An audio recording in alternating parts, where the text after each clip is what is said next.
Good evening, everyone, and welcome to the Disrespect Sports Network. I'm Brett Swinney. This is Off the Ropes, episode 11.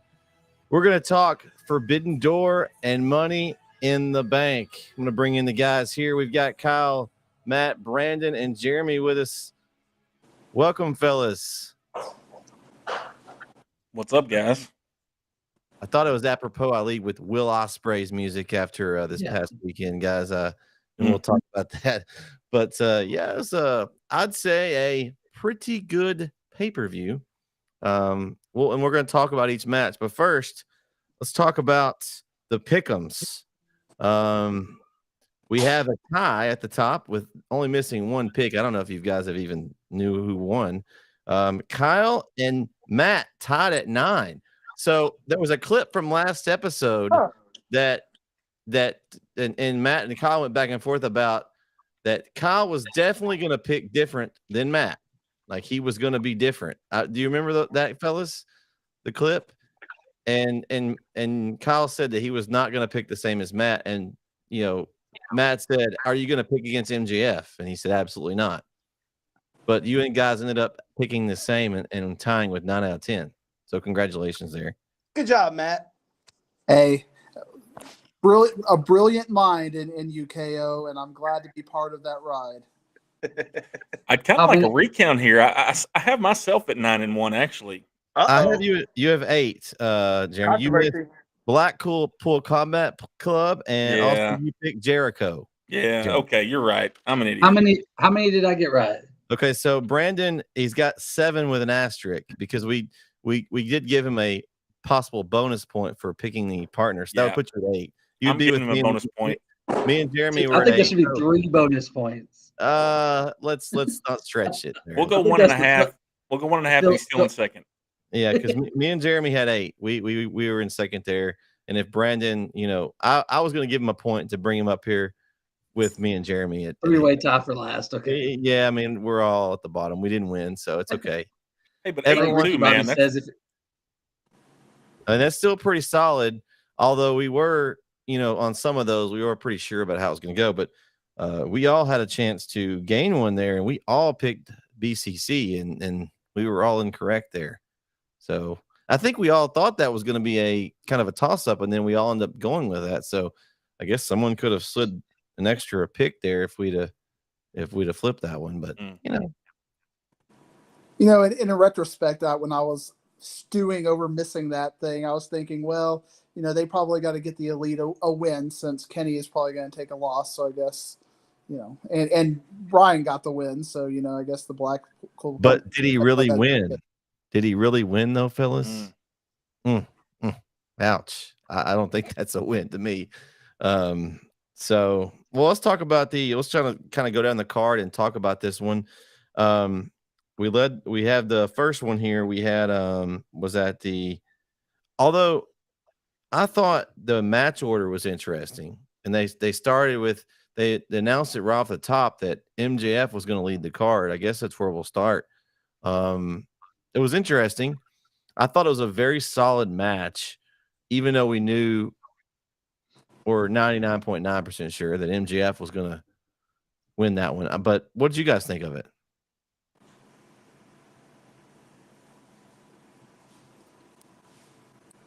No, I'm getting a little tired of MJF shtick. I appreciate that he's a nice hybrid of Ric Flair and Rick Rude and a couple of others, but his matches are starting to kind of go under the same predictable train. And he's a very good technical wrestler, but he's got to do something to tell different stories through his mat work, because I'm just not seeing it lately. And again, his matches, even with Adam Cole, are becoming very predictable. And I'm just not liking the MJF product right now. I think he needs to get more back on the mic, get a little bit more involved, instead of being the I'm only going to wrestle once every 3 months kind of thing. Because and he has to cheat to win every time, right? Is that do y'all not get tired of that? I mean, after a certain point, does he need to prove that he's that good and win some clean every once in a while? I mean, because does it really make him elevate him when he has to cheat every time? I think it's interesting that Matt says that, because there's a lot of talk if you read online about people being tired of MJF and kind of what his, it was cool at first, or it was different at first, and now it's just the same thing every week. It's the same thing every week, same thing every week. I still think he's great to watch, and I think that uh, he's gotten. I don't know. It's hard to say this, Matt. I'm with you that he hasn't been living up to what he's been talking, but I do think he's gotten better as time has gone on from where he was maybe 2 years ago till now. I think he's gotten a little stale too, thinking about himself. But I mean, I think it was. It's kind of more of MJF does what he wants, right? Like he said last week, I'm going to be the first match, and I'm getting out of there. I don't want to be there anymore. So they kind of played into that a little bit, and it's one of those things where I'm kind of curious to see where it all ends and who it ends with, because at this point they're just feeding him everything he wants to do, and not that I want it to end. I like him being relevant. I like him being on TV, but it needs to be. It's got to be something different, and I think it's what we go back to the last pay-per-view. They just don't have anybody to throw at him that makes him do anything different. Like, is that going to be Punk? Is it going to be whoever's going to be Adam Cole? I don't know who it's going to be, but somebody has to bring that out of him. And when you're feeding him Jungle Boy and Darby Allin, those guys are going to bring it out of him. And then in a match with no build, basically Sunday night, you weren't going to bring it out of him. So I think that's got a lot to do with it. Kind of the situations he's been in, and I'm curious now. They've got 2 full months to build for Wembley, and what that will look like, and how he will evolve in the next 2 months. Did y'all see his tweet that he scheduled? I thought that was clever. He scheduled a tweet that went off during his match saying he's already beaten he beat the opponent and he's already done, but match was still going. I thought that was kind of clever that he would do that. Only he would be so arrogant that he would schedule a tweet thinking he'd already be dealing with the match. Kyle, go ahead and give us your thoughts. I know you were about to say something a second ago. I love MJF. I think MJF is great. I don't think Tanahashi looked very good on Collision Saturday night. He looked old. He looked slow. He didn't look good. And maybe that was the style that Swerve was wrestling, and they couldn't – sometimes you just don't have a good dance partner. But I think Sunday during Forbidden Door, MJF worked slow enough for Tanahashi where they both looked good. I loved just the tweet that MJF had scheduled to go out. That just shows how much of a prick he is. And I just love it. I think I'm glad someone caught that, because I thought that was – I was like, when they said that, and they said it on air, they said there's already – I thought that was – I went and looked. I went and looked immediately, and I was like, oh, okay, he really did send this out. But I thought it was a good match. It was a good open, and it falls into the MJF story where he's just a jerk. He just didn't want to be in Canada, so he said, give me the first match, let me get out of here. I do agree with y'all where both you, Brett, and Matt, where I don't like him cheating to win every time. I think he needs to get some clean victories. Wasn't that 60-minute Iron Man match with Danielson, wasn't that a clean victory? No, because that went into that overtime, and then he hit him with the camera over the head. Oh, okay. I couldn't remember. But yeah, he does need some clean victories. I don't like that he has to cheat every time to win, but I love MJF. I love everything he's doing. I don't want to see him wrestle every week. I think him wrestling sparingly but still being on the show is okay, as opposed to Roman Reigns, who never wrestles and shows up when he decides to show up for work. So I'm a big fan of MJF. Love the opening match. All right. Yeah. And MJF, the characters, you can't. It's hard to knock the character, and that obviously that's why he cheats all the time, because that's builds in his character. But I agree with y'all too that he does need a clean victory here or there, just to be able to take the wrestler more serious. I mean, he's great. He's the great sports entertainer. I mean, but there's another level there I don't think we've seen yet, and hopefully it comes soon. Like Jeremy said, we don't know who's going to bring it out of him, but hopefully it is Adam Cole. And I think that might be the Wembley, and then could be. And then if he gets past that, then we'll see someone else. I don't think that's next. Well, it's coming, because Punk's already rooted to it coming. that he's got the belt still. I think it's coming. I think that's the big sell for Wembley. Other than I mean, we'll talk about this later, but I think you're going to get Omega Ospreay 3 there too, also. So I mean, I think those are going to be the big two. Maybe I don't know. Is Kenny okay? I read today Kenny's fine. Who killed Kenny? I read today Kenny's fine. I mean, I think that's, which is shocking. We'll get there in a minute, but I think those are the two big matches. If they're going to throw out the two biggest matches, of course, they've already sold all the tickets. Now it's just about the buys, right? So now it would be Punk MJF and Ospreay Omega will be the two biggest matches I think they could sell. Give me Zack Sabre Jr. against somebody too, please. We'll talk about that in a minute. Ooh, but yeah, I think this match, I mean, obviously, you know, it was a big match to start off, not one we were expecting to lead off, but a solid match. You know, I don't, obviously it wasn't that big, wasn't a match of the night type caliber match, but you know, it was a solid match to get things kicked off. Everybody loves to hate MJF, so you know, the crowd was already pumped for that. So I one thing I would say is that Tanahashi, I kind of agree. He did look a little bit slow. You know, that's his second title shot. You know, he fought Moxley previously for this, and so maybe he's getting this shot just because of his name, getting that match. But I mean, but I think if you have to have someone to take the pin, he's a good one to do that for us because he's not, you know, he's not the top star right now in New Japan. So yeah, I mean, yeah, they didn't have another choice. I mean, when you take out Ospreay and Okada, who else are you going to give? I think that's who it had to be. But you're right. That's weird. It's two title matches for him on Forbidden Door, and be interested to see how they use him next year if he's back. Yeah. All right. Anybody else got any more thoughts? Y'all want to move on to the next one? You good? All right. So we'll talk the next match. We got CM Punk versus Kojima. And man, was the crowd a little bit different. Of course, it was Saturday night, it was as well, but a little bit different than in Chicago at home, as it was more split. I mean, there was still some CM Punk chants, but there was a lot of people that were booing him as well. And I think you're going to see a lot more of that just because I think the polarity of his character now with everything that's gone on backstage wise and beyond.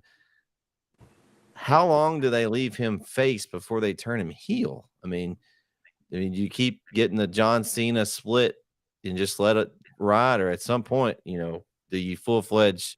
Because that promo he cut the other night was almost kind of a heelish promo.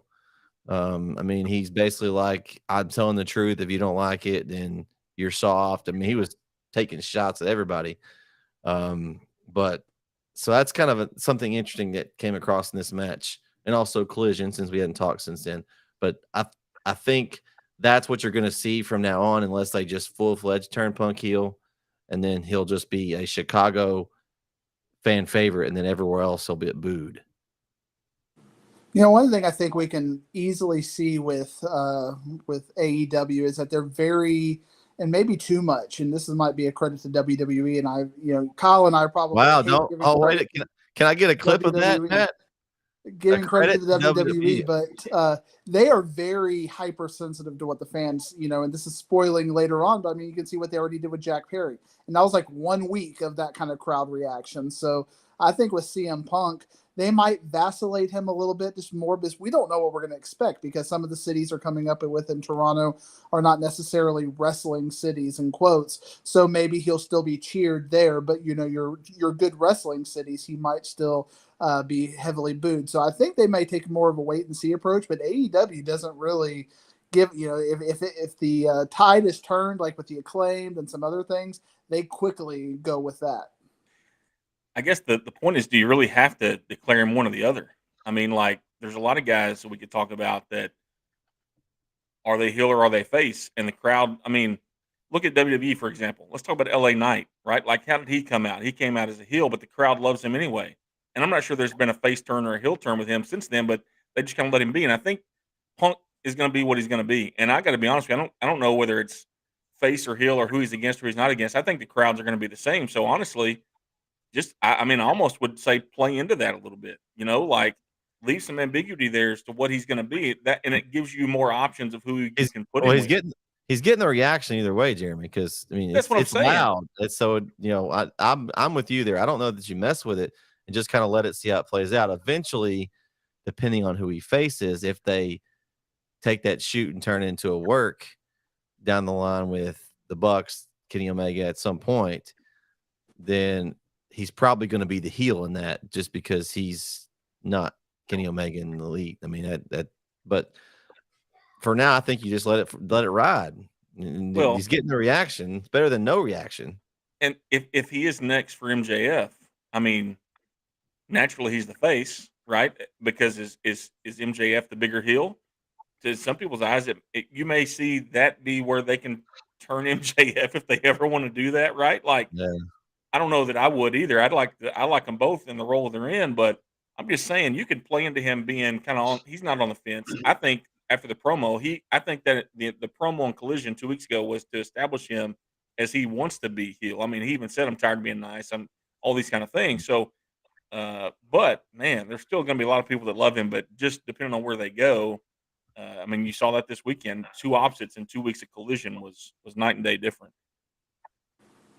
And even with MJF being kind of the hometown hero of Long Island, I know Long Island isn't necessarily a place they go to often, but I mean, there's some really crazy things you can do with fan feedback with that. And really, if you remember the first MJF CM Punk feud, that was where MJF started kind of getting turned, kind of that whole villain backstory when he talked about loving CM Punk and that epic promo that we all remember with that. So, I mean, putting him with CM Punk, you never know how the crowd's going to react because we've already seen it once where MJF started to become a sympathetic heel, even though he had to really fight hard and even push Tony Schiavone to try to get such cheap heat to stay a bad guy. And I love UK wrestling fans. Those two against each other in Wembley, that would be nuts. Yeah.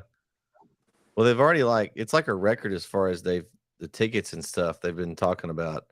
Like, I think only the one that's grossed more is like WrestleMania 32 in Dallas. So I think, and they haven't even, we still have 2 months really before it's here. So, honestly, that could be the biggest play that AEW has done so far to make some kind of dent in WWE is do this Wembley event. For honestly. sure.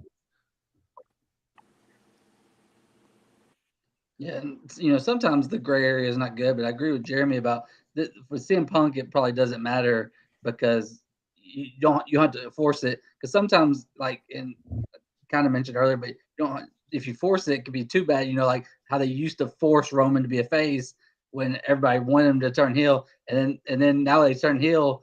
People now he kind of gets a mixed reaction.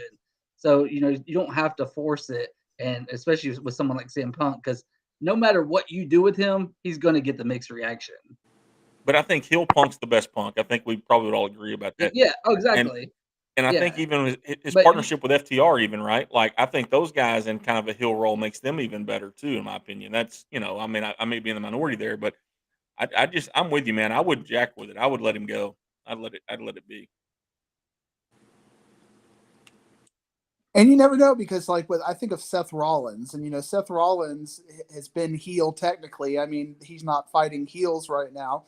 He's acting as a face, but he's the whole Monday Night Messiah. He never had that official turn. It's just the crowd loved him. So if you just kind of play into that and let him be what he's going to be, you might take the inflammatory commentary out, but it could be really fun, and it gives them a chance and it gives them a platform to do something creative when they do that right. Because some people could say that John Cena, they didn't do that right. They just kept him as a face. They could AEW storytelling has a chance to be good, and that's an area where AEW has shined. So this is a great chance, a great proving ground, if you will, for us to see what they can do with that. And that's a credit to AEW fans, Matt and Brandon and Brett, because here's the thing I like about it is think about Jericho, one of the biggest heels they have in the company, right? Yet when his song pops, everybody in the crowd singing it and they love it. So I think that's a credit to the fans that they can appreciate the entertainer, appreciate the wrestler, sorry, and then also buy into the storyline and what they're doing too. There's so many things about that are great. I think we have CM's here with us. It's not Punk. It's CM Corey Marshall is here live with us. Welcome, Corey. He said this CM ain't no Punk. Oh, that's funny. Corey, turn on the camera. Yeah, join us. Talk some wrestling, Corey. But okay, so we run the match. Kyle's real quick. While the match. I think he's on the phone with Tony Khan right now. Oh, is he? Okay. Hey, KO. He might be on the phone with Uncle Kevin. Oh. The match itself was solid, guys. for Punk being out this long, I thought overall the match was pretty good. Had some fighting outside over the barrier. I kind of liked when Punk was making fun of Kojima. He was like chanting his name when he was doing the chops. Thought that was kind of cool. But I mean, honestly, I can't tell that Punk has missed this much time. At his elder statesman age, I'm not sure exactly how old he is. But hasn't wrestled in all this time, and then he came back for a little stint and then out for injury. I thought the match was pretty solid. I mean, honestly, it had some tough shoot. I mean, this whole card was incredible, but I thought it held its own overall. I mean, I thought it was what I expected. And you're right. I think match placement says a lot. The fact that this pay-per-view was so big that MJF and CM Punk can go on 1 and 2. I think I text you guys that in the middle of it too. Like, that's pretty amazing to me where they're at. But the match was what we expected, right? We all thought Punk would win the match. We didn't think he would take the loss, and it was going to be good work. I mean, I think they weren't going to put him in the ring with somebody who couldn't work well with him. And I thought him and Kojima worked well together. I thought it was a good match. I'm going to be in the minority on this one. I'm just going to be crapping all over parts of this pay-per-view anyway. I mean, I'm not an NJPW guy. I don't watch New Japan, so a lot of these guys, I don't even know who they are, and this is one I didn't even know who he was. So if there's any sort of history or build, I just had to look at it as almost like the Thunderdome. You said two guys. The crowd made it, fun as far as their interaction, but the actual match itself was kind of boring and predictable, and neither really was much of anything as far as match quality goes. So I was personally a little bit underwhelmed, but that could possibly have to do with the fact I had no idea who he was wrestling at all. All right, Kyle, you want to comment here on this one? Yeah, I think I'm over CM Punk. He is polarizing. He is a polarizing figure. He gets a reaction, and that's what you want as a wrestler. You don't want to come out to no reaction. So he's going to get a reaction one way or the other.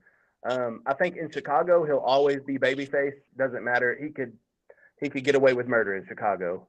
They don't care. But everywhere else you're going to see what you saw in Toronto, split reaction. You're going to have some people that love him, some people that hate him, and he's going to play into it. But I heard what you said, Jeremy. You don't. And I agree. You don't need to change him one way or the other. Just let him be CM Punk. Just let him be who he is. Don't mess with it. Just let him keep doing what he's doing. And then over time, organically, if he falls into the heel category, then turn him completely heel. But right now, he could play that tweener role. As far as the match, like Matt's, I mean, it was on the card. It was there. Punk wrestled. I do agree with you, Brett, for the first match, his first singles match in some months. He looked good in the ring.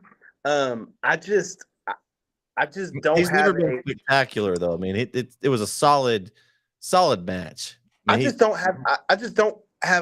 really care about CM Punk. So as far as the match goes, I didn't know the guy from New Japan, and I don't care about CM Punk too much. I just really didn't care about the match. It was a decent match. The next match might be interesting though, Kyle, because he's in that cup match, and it looks like it could be a collision course with possibly Samoa Joe, and that intrigues me. That I can get behind. But that's more because I like Joe, not because of Punk. And there's lots of history there.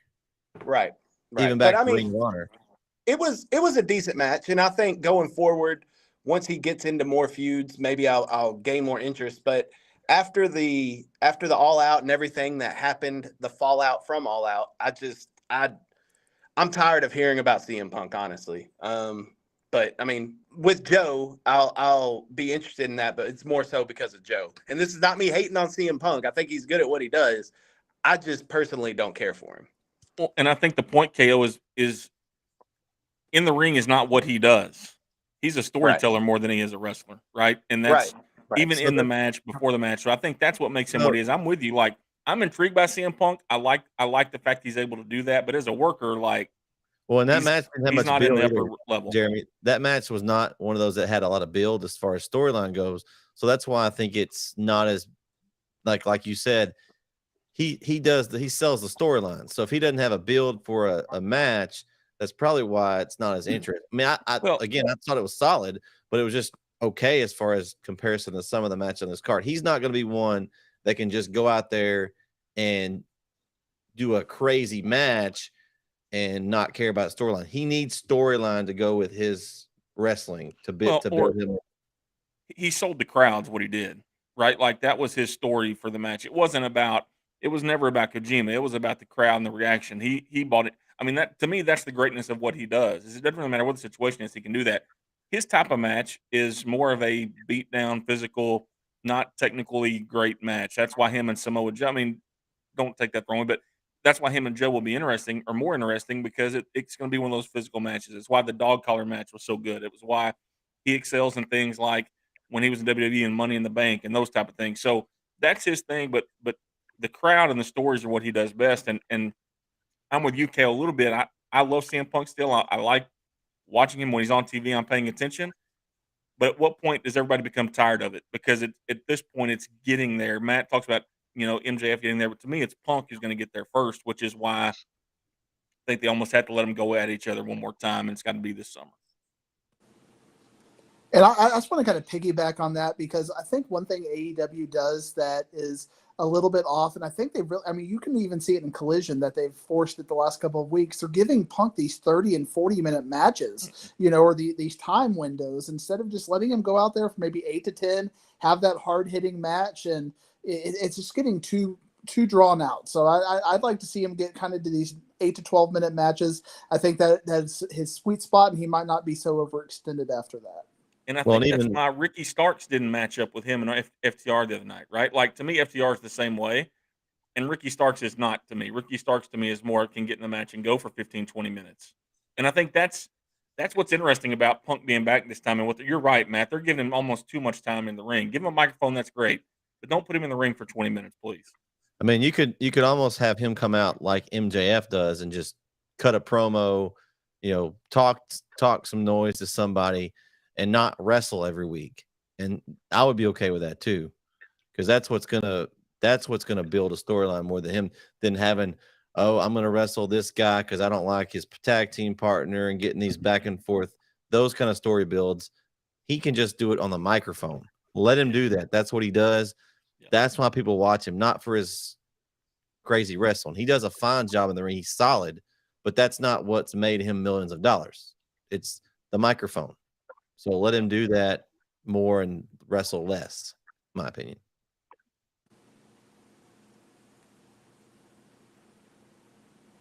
All right. So on that one, I think we all got that one correct. And of course, we all got the MJF one correct as well. So let's move on down the card. And this match, I think I mentioned that I was thinking that this could be one of those that end up being not the top match, but a very, very high up is the 4-way between Orange Cassidy, Daniel Garcia, Shibata, and Zack Sabre Jr. And guys, there was some great spots in this match.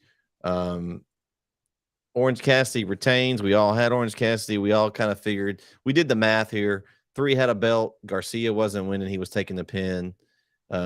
We all were pretty correct on that. I think every one of us had kind of the same idea.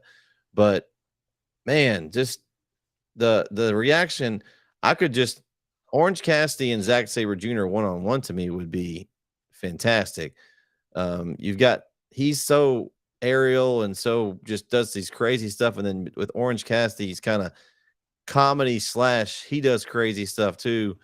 I mean, and then you added in the extra guys in the match and they just added to it. I mean, what did you guys think of this? I thought this was it was my top 3 match of the night. I think, it was up there.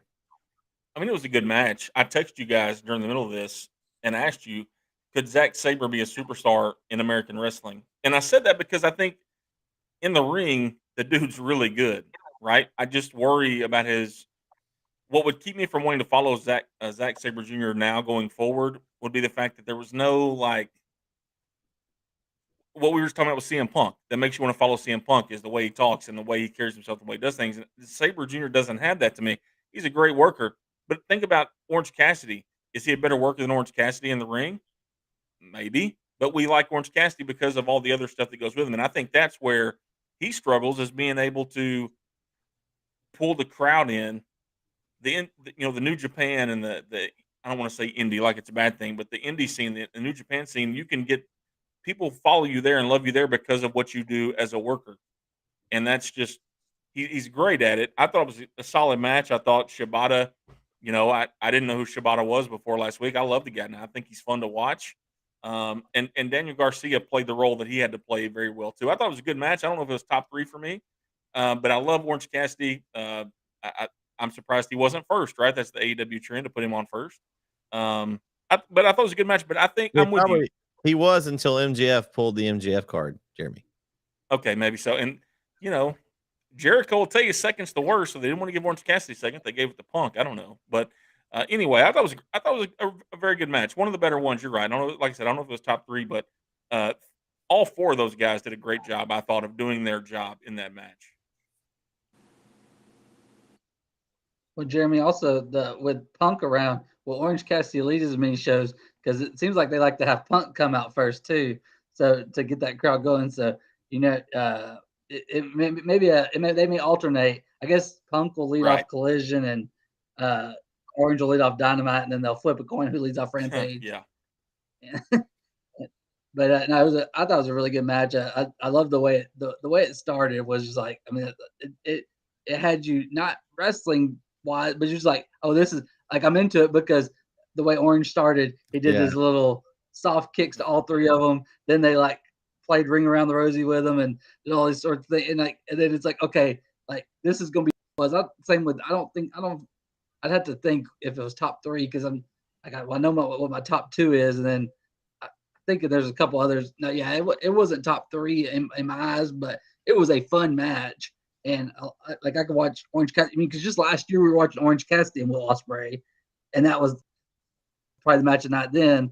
And then now Orange Cassidy's in one of the best matches again, and Will Ospreay was in the best match. So it shows when you put those 2 together, are separate. They're both great. But Orange Cassidy's fun to watch because he's entertaining and he's a good wrestler. He didn't, at first when I knew who he was when AEW started, like I'd heard of him, but I didn't know like this whole gimmick thing. And so at first I was like, can this work? Can this work? And then as I started watching, I was like, this guy's awesome. And then he started seeing he's really good in the ring too. At first she's like, oh, it's a cool gimmick, and like he can never have a title. Well, then he's got the title, and now you can never see him losing it. And one thing you were talking about, Jeremy, and I wonder if it's kind of an AEW fear factor, if you will. And again, I know he's not necessarily an AEW guy, but I mean, he's been wrestling on Ring of Honor and other, AEW things. Let us see his personality. Put him on the mic, and if he gives us a 5-minute promo that's horrible, okay. And they kind of have the same problem with Wardlow. It's like they're afraid to let Wardlow have a personality, so they keep pairing him with either Cody or Arn or somebody because they're like, but I think Wardlow has a fine personality, and he might not be able to carry a 22-minute promo like CM Punk or Adam Cole, but very few people can. But you can't get to 22 unless you do 5, and AEW is not giving these guys the chance to do it. So Zack Sabre might be able to have that kind of development if they give him a chance in American wrestling, which we just haven't seen. They just let him wrestle, which is obviously very entertaining, and his style it just looks so violent. I mean, when he wrestles, it looks like he is really dislocating arms and things like that. I don't think I'd want to be, dealing with that on the entertainment side of being stretched like he stretches his opponents, because it looks absolutely brutal. I thought at this point last year when they brought him on the Forbidden Door, he was a little hotter than he is right now. And maybe that's just because I'm with you, Matt. I don't follow New Japan very often. I don't follow much other than AEW and WWE. But I thought last year when he came over, he really had some momentum, and I thought that might have been the time to bring him on and do that.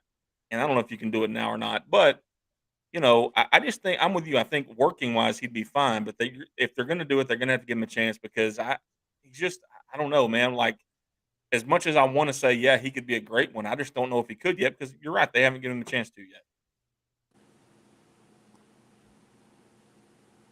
Kyle, you got any thoughts on this match?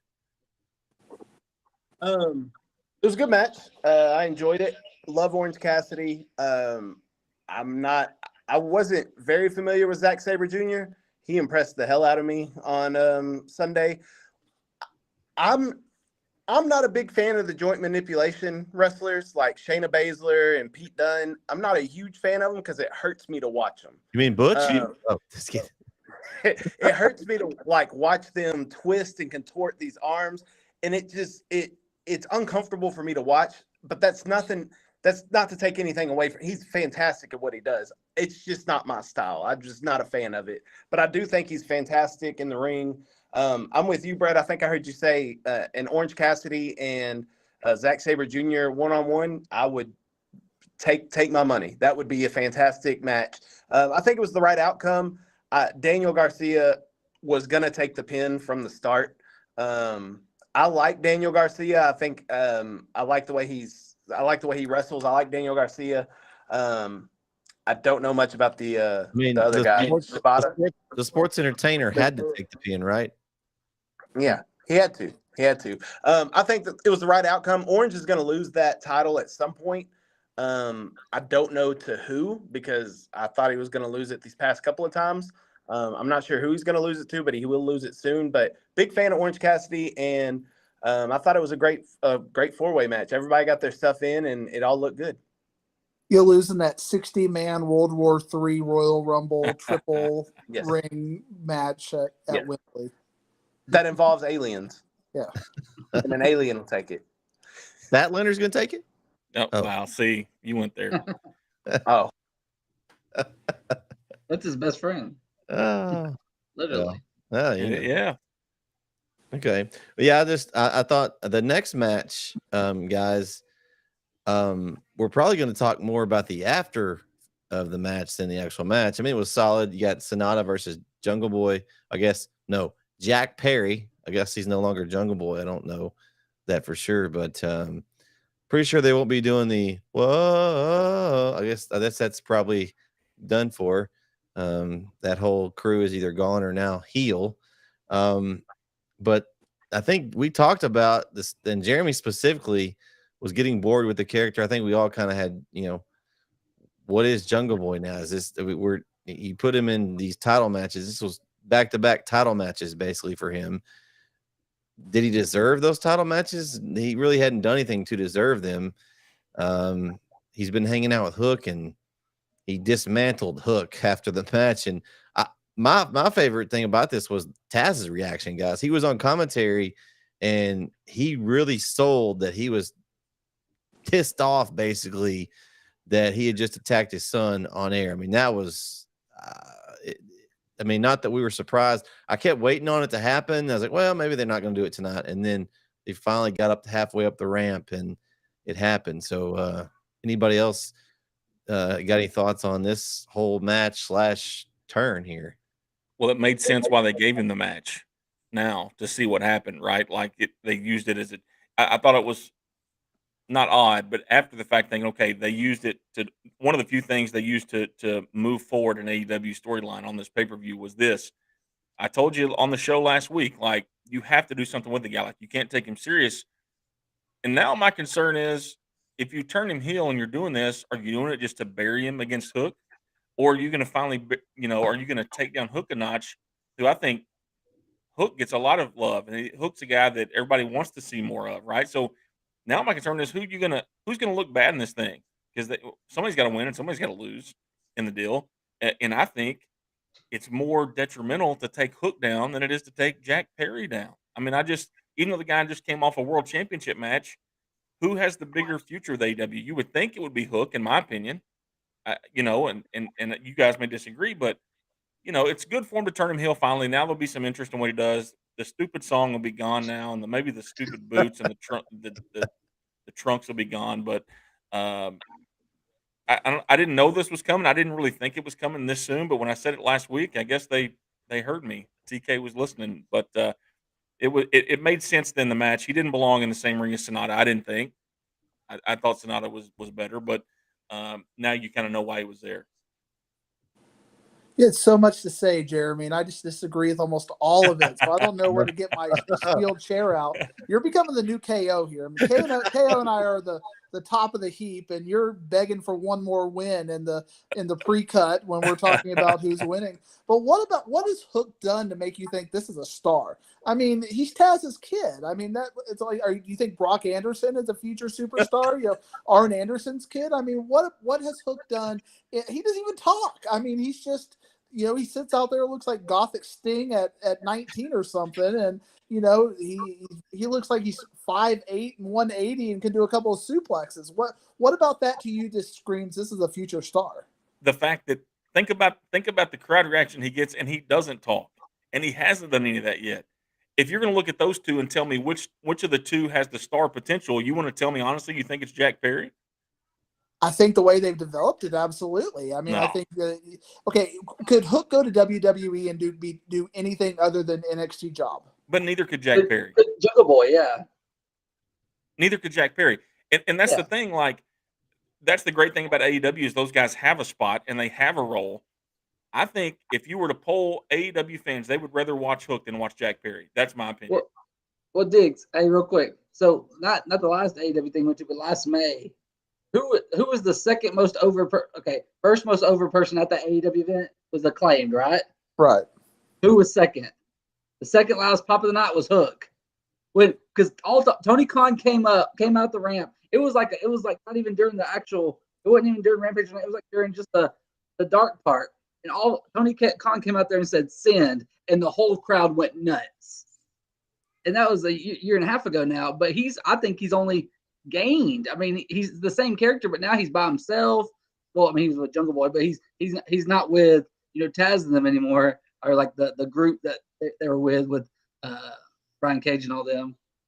But just at the end, he was already like the second most over, and I feel like it's grown. So, but I agree with Jeremy on this. I don't know if Hook's gonna be a star, but I think we've always said we don't buy into Jack Perry, and now he's in 2 world title matches, and hopefully even as a heel, hopefully never again. But Hook's never going to win a world championship, right? Like, I'm not saying that, but I'm just saying out of these two guys, one of them's going to lose and going to be knocked even further down the totem pole. And I think that you can't do that to Hook the way because I think they've built him up great. And I know Diggs, like he hasn't wrestled a lot. He doesn't talk, all those things.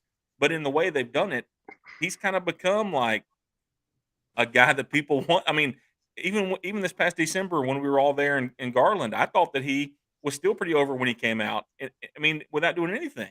So I don't know, man. I think that he's got the brighter future of the two with AEW. All right, Kyle. We're waiting on Kyle's opinion. I'm just chomping the bits to hear what Kyle has to say. If he's going to go on Team Matt or is he Team Jeremy? I don't know. Me and Matt have been getting along this podcast, so I might have to side with Matt just to keep the good graces there. And we're right next to each other on the screen, so I don't want him reaching across and make a contact. I like both of them. I like Hook. I want to see more from Hook. I want to see him go through longer. I want to see him have a 15, 20-minute match. And he's about to. But most of his matches have been 5 minutes, squash matches pretty much. I want to see more out of Hook. I think Hook has a lot of upside. Jungle Boy, to me, with his babyface run, hit a wall. There was nothing else he could do. He wasn't going to win a championship. He had already done the tag team stuff. I mean, I guess you could send him after the international championship, but he's not going to beat Orange Cassidy for it. So I think they needed to do something with Jungle Boy. My question is, let me throw this at y'all and see what y'all think. Jungle Boy rejoins Luchasaurus and Christian, and here's why. Because he can look at what Christian has done for Luchasaurus. Well, Luchasaurus, I'm going to put this in quotations, has a TNT title. So he can look at that and say, well, Christian got my best friend a world championship. I haven't been able to get that on my own. Let's squash whatever beef we had. Christian, get me a title. And after Luchasaurus won the TNT title, Jack Perry tweeted out, "Congratulations, ... I think Jungle Boy is going to join Luchasaurus and Christian and create a little faction. I hope he does. I hope he does, because the only people more irrelevant than Jungle Boy are Christian and Luchasaurus. Seriously. I thought Christian was holding that title. Is he not? He's not the champion, because I could have swore that was what he said on there. I'm also waiting on Luchasaurus to turn on Christian. Because Luchasaurus gonna be like, I won that title. So, you didn't do anything. Here we go. It'll happen. It'll happen on Rampage one day. Christian Cage is going to recruit Jungle Boy to get his back when Luchasaurus turns on him, and then he takes Jungle Boy under his wing and tries to win him a title. I just hope TK has an idea on what to do with Jungle Boy. That's my thing. I think he needed this heel turn, but where do we go from here? If He's this about to just challenge for spirals the into FTR nothing, title. FTW. He gonna carry around the FTW title for a while. FTR, yeah. another Yeah, meaningless title in the company, just like the TNT title, meaningless. I like what you're thinking, KO, and but sometimes we're staying relevant together. But I'm thinking back because when I was really trying to process Jeremy's point about Jungle Boy, and I agreed that you kind of hit the wall, and because they tried to break him up, but put him. I wouldn't hate him back with Luchasaurus. That was an entertaining team, Jurassic Express. I didn't even hate Marco in there. I would love to see. I would love to see heel of Jurassic Express versus like FTR. I mean, there are so many things that I would be okay. I want to see that. I want to see that. Jack Perry versus any of the faces or any of the heels in the mid card. I don't have much of an interest in that. And he might have some good matches against a Swerve or something, but put him back with Luchasaurus. KO might be onto something. He just might not be somebody. Whoa! Stop the He just might not be an individual wrestler. Well, you're right. Man. He's not, and I'm with you. If you put them together, yeah, I can't. It's weird right now, honestly. I gotta tweet that. But the problem is that you say you're not interested in him against mid card guys. He is a mid card guy. Like we talked about this a few months ago when he got the title match. We all said Jack Perry's a mid card guy. Like he can't. Okay, great, and Hook may be too, but the point is, these two are about to go at each other. He's going to get that 15-minute match like we were talking about. We're about to see which one of them can work. And we've seen Jack Perry in those situations. Him and Luchasaurus together as a tag team. Did anybody really take them seriously? I know they were getting title shots or they were title, whatever, but like, I don't know. It's less believable that they're champions than Orange Cassidy's a champion. I mean, I don't know, man. Like, I'm not a big Jack Perry fan. I don't like what they've done. It hit a wall for a reason. It hit a wall because nobody cared about it anymore. Well, it's my opinion. Does he sell you with Luchasaurus as a heel team? No, them two together better than him by himself as an individual. Better than him by himself, but they're going to take on the moguls. They're going to take on Swerve's moguls on Rampage every week. Is what it's going to be. Well, you got to do something with him, right? He's got to go somewhere. So if he's not a top, you don't like him in the mid card by himself, then stick him with somebody and have a feud with another heel group. At least he has something to do. I mean, if you do stick him by himself, I mean, I'm kind of with you guys. I'm not like at first I was like, oh, it's cool music. After the first 2 or 3 times I was over that, whole thing. And then, then the whole feud with Christian and Luchasaurus, that was entertaining because they were like, so good friends and all that. But then they kind of got lost once that feud was over and he kind of just, they didn't have anything else for him. It's like they didn't know what to do with him. And so then he's been teamed with Hook. He teamed with some other people. He's kind of jumped around and formed different tag teams with different people. And then they threw him in the 4 Pillars match where he had no business being. Then they threw him in this title match where they had no business being. And I don't know if was to try to make him down on himself where he just got so ticked off he turned heel. Like y'all said, maybe that's where they were going with that. But now, I mean, maybe he feuds with Hook this feud, but after that, he just needs to find someone to join. And I just don't think by himself that Jack Perry, I don't buy it by himself as a heel or a face, honestly. The one final thing I'll say about this before we move on is when Jack Perry was relevant in AEW, the roster was a lot less talented and a lot smaller than what it is right now. I mean, let's be honest. When AEW was first starting, they needed a guy like Jack Perry because he was on there every night. He was wrestling every week, and now they don't need that. And that's kind of the unfortunate part for him is he hasn't been able to elevate himself to that top level, and I don't think he ever can. But now he's going to be more and more irrelevant because they just continue to bring top guys in, top guys. And he's going to be a good worker for him. He'll carry matches for them when they need him, but he's not a guy that they can count on. I think is going to be in the title picture of any title, honestly. And I'll give you my last word. I think Luchasaurus is a hell of a hand. I think he is a talented wrestler, and I enjoy watching him work. He was better on Big Brother. But. We all got that one correct. The next one we all missed: Team Elite versus Team BCC. Man, this was another just crazy match. I think to me it was really strange not having Kenny Omega and Bryan Danielson in this. You added a couple of Japanese wrestlers, which they did fine. You had the whole thing with Kingston Moxley. That dynamic in there was interesting.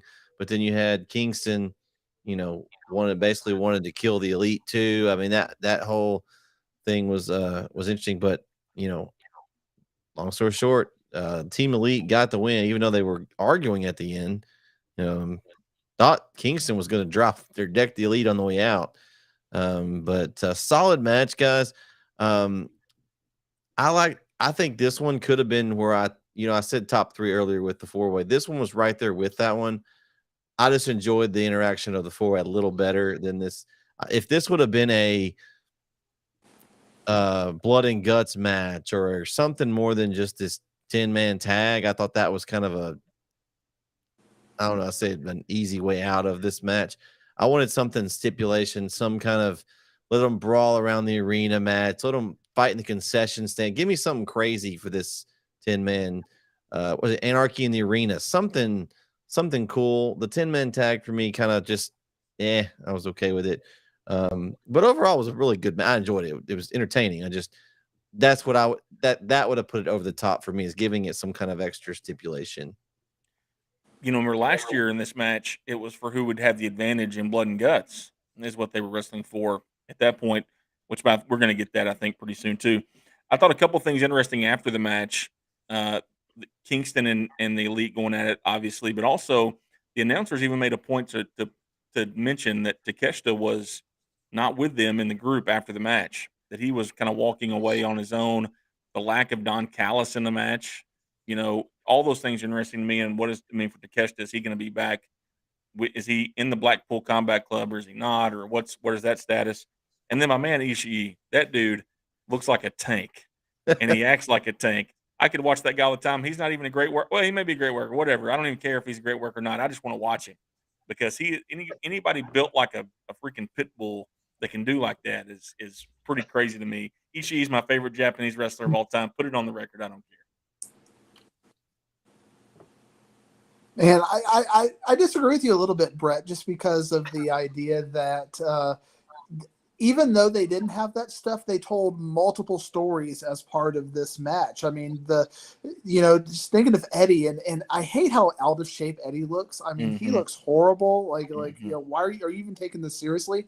But he's such a good storyteller. I mean, the whole conflict with, I can't let you hit, I'm going to fight him, but I can't let you hit John Moxley, and then at the end with the kind of how that played out, and then even like what you said, with Takesha, whatever, to take a shit or whatever his name is, MJF calling him that, whatever, however you pronounce that. I thought they did a great job telling stories and giving these 10 people a platform to tell their story in this match without making it a big deal. So I think, given what my expectations going into it and what they produced, I came away, instead of underwhelmed, a little bit overwhelmed. I was impressed with how they advanced different elements of the story, and nobody even looked bad, at the end of the day. So I liked it. Yeah, I thought it was a good match, and it's funny. The super kick is one of the that and the spear, like two of the most overused moves in wrestling. But outside of the Usos, nobody makes a super kick look cool as like the Young Bucks do when the Usos have them top, but the Young Bucks is just fun watching them super kick the crap out of everybody. And then I think one of the most surprising things is that Ishii got the pin. I mean, I think that but I was like, I'm with Jeremy on that. He was fun to watch. I don't really know that, I don't follow these Japanese guys much. I know Okada and a couple of the others, and I knew who he was, but I've never sat down and watched matches of him. And I was like, I mean, that guy's fun. Now I'm gonna have to go look for his matches.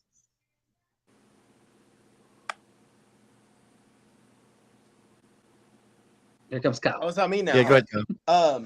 Tag in. I appreciate you. I thought it was a good match. It was entertaining. I think this is Tony Khan's way of putting everybody on the card, which I don't like. I think that you don't have to put everyone on the card every single pay-per-view show. It was a fun match, though. I'm with you, Brett. I wish there would have been some type of stipulation, whether it be anarchy in the arena, something crazy other than just a 10-man tag. But it was entertaining, and I think off of this you can start so many different storylines off of this 10-man tag, which I think is exciting. Now, what TK does with it, I have no idea. But there's many options, and that's all you can ask for. There's plenty of options on what can happen. I was surprised that the Elite won, but I think, Matt, you said this earlier. After Omega lost to Ospreay, they had to give the Elite something. They can't just let the Elite go out there and with Danielson winning on over Okada, that's why BCC could afford the loss, because he's still technically part of BCC. So it all makes sense afterwards. But yeah, definitely got that one wrong. But I was entertained by the match overall. Not as much blood as I thought there was going to be with the Jon Moxley match, so that was interesting. But overall, it was a good match, though. I'm going to challenge Jeremy as again. I'm just him and I are going to have our own little cage match as far as that goes. But I'm just glad it's not with me. all these NJPW guys, Zack Saber's probably the best worker, but Suzuki, whoever that was the Jericho's partner, I was very entertained by him the whole match. So give me some more of him and not the other the tank. No, I'm not. This is kind of we haven't talked about it. But what did y'all think about the commentary? I like the commentary. They had Kevin Kelly in there. He's got the New Japan experience. I thought overall they kind of mixed the guys in, and I thought the commentary was very good. Well, the only reason they mixed is because Tony Schiavone took Taz's spot after Taz had to leave after Jungle Boy. It was Kevin Kelly, Excalibur, and Taz, and then Tony Schiavone took over. It was a mixture of your Collision and your. Oh, okay. I really thought they were going to rotate some guys, but. And I know I was critical of the commentary on Collision, just because I wasn't a huge person of Kevin. Like I didn't know exactly who Kevin Kelly was exactly, but I don't think him and Nigel meshed very well on Saturdays. Now again, that could get better, but I really enjoyed Kevin Kelly Sunday night with Taz and with Excalibur. I think they fed off each other. They were taking little jabs at each other too. I really enjoyed the commentary. I thought that was the best three they could put together with Kevin and Excalibur and Tony. I thought they were great the whole night.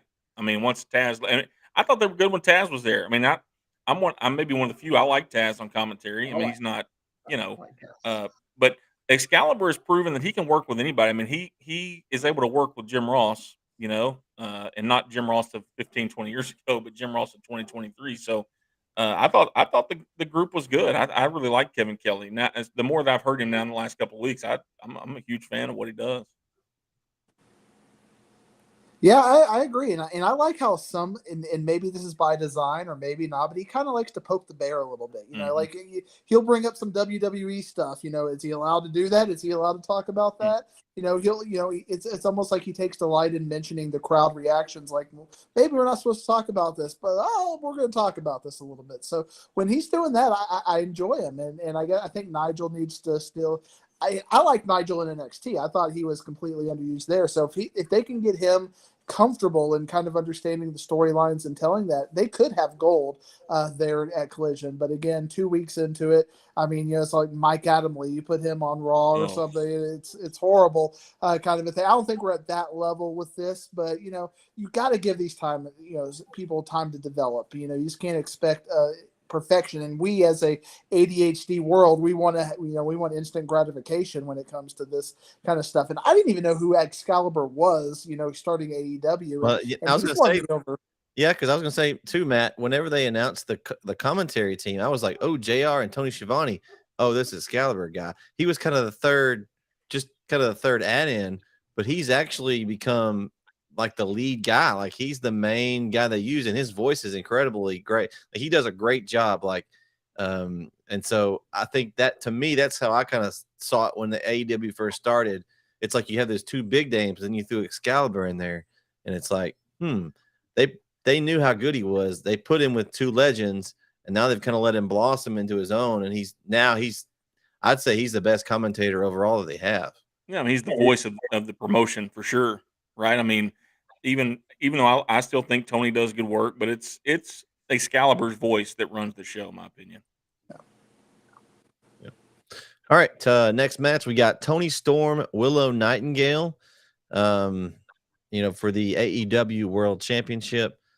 This was an okay match. I mean, not much build to it. They've been kind of cross paths as far as storylines go with the whole Outcast. I think she's gotten spray painted a few times, but not a whole lot of build for this particular individual singles match. It was a fine match. Nothing special. It was just an okay match. We knew Storm was going to win. They're going to roll in her to Wembley. We'll see who she ends up facing. Probably Britt Baker, unless Hayter can come back, because Hayter's, I think she's from England or somewhere over there. So I think that would be the match that the crowd would love. But if she can't return, I think it's Britt Baker. But this match was fine. What'd you guys think? Much like Bronson Reed is becoming a recurring storyline, I'm gonna have to build another storyline with Jeremy here, because on our last episode, we had a little debate about Saraya and Tony Storm, and if he thought Tony Storm was a star, and he thought, I believe you did think she was, a star, but to me, I think she's like the Jack Perry of the women's division. She's just not that great as far as that goes. And Willow Nightingale, ragdolled her around, and she had to have a cheap victory. To me, Willow Nightingale was the star. I love the match. I showed my kids that match, and we were entertained by Willow Nightingale. What does Tony do? She doesn't even look believable in beating Willow. She had to do a pile driver after getting beat up for 20 minutes just to get a win. I don't get Tony Storm still. Okay, what does Tony do? Sweet cheek music. Since you went first, it's going to look like I'm just cowering down to you, Matt. But here's what I want to say. I was wrong about one thing last week. I said that I didn't think Willow Nightingale belonged. Okay. And I still don't know if she deserves to be the champion, but I will say this. As I was watching the match, I thought she is a lot better than I gave her credit for, number one. And number two, for somebody that is, there's no great way to say this. She's very athletic. She is a lot more athletic than you would believe. And I was watching back yesterday, the episode I was showing my son some stuff we talked about last week, and KO even mentioned how she is like a man in the ring. And I was super impressed with her. I think that the opposite of the Jungle Boy reference, she has a future with AEW now that I'm not. I'm sure they saw it. I didn't believe it. I didn't see it. But after Sunday night, I'm like, okay, I'm all in. I think she can be really good. Wait a second. I think I was the one. I was high on Willow Nightingale as well last week. You were. Because I said that Mercedes Moné put her over, and they saw something in her, giving her that title, and you guys were all crapping on me basically for even thinking she had a chance this match. I believe so. If we can go back and look at that. You're right. You're right, Brett.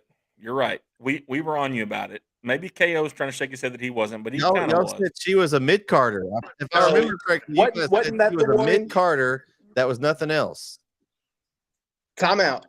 Wasn't this the incident where we said you said that she was going to be elevated, and that's where we got all on?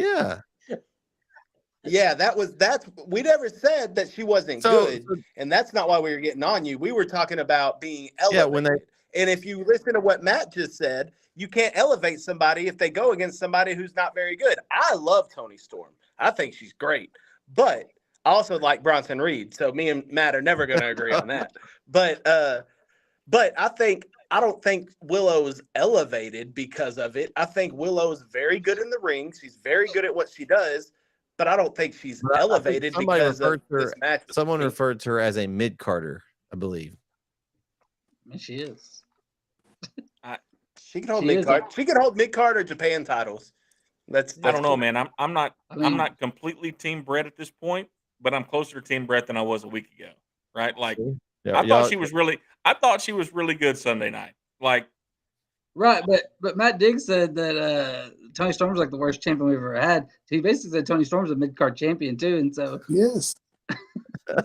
So here's the bottom line. Willow looked better than her. We all disagree about this on some level. The point is, I'm going to admit where I was wrong, which was I didn't think Willow belonged in the match, and she belonged in the match. and I didn't think she belonged in the title picture. I think she does belong in the title picture. I think she is a lot better than I give her credit for. And The rest of you guys, you can deal with your own problems, but she's got a good pop too. She gets a reaction when she comes out. She's got that upbeat music. That's why Matt's probably showing his kids, you know, that she's a kid friendly act that comes out. She gets the crowd. I'd kind of compare her, not on the same level, but the similar way to Bianca Belair in WWE. She's, you know, she's got the kid effect. I got one for you better. Bro. Right. The original Bailey, the hugger Bailey. No, that's it. That's Willow. Yeah. Okay. But that's what Bianca Belair is now, current WWE. That's why they don't want to turn her, because like my daughter loves Bianca Belair. She's so mad at Rhea Ripley right now for beating her.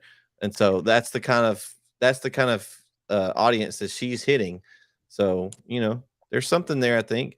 I'm not totally down on Toni Storm. I do think she's probably one of the, I don't say weakest, but non-impressive champions that AEW's had in a while. I think she's, to me, is she the third best in her own group and she's the champion, Matt? Yeah. No.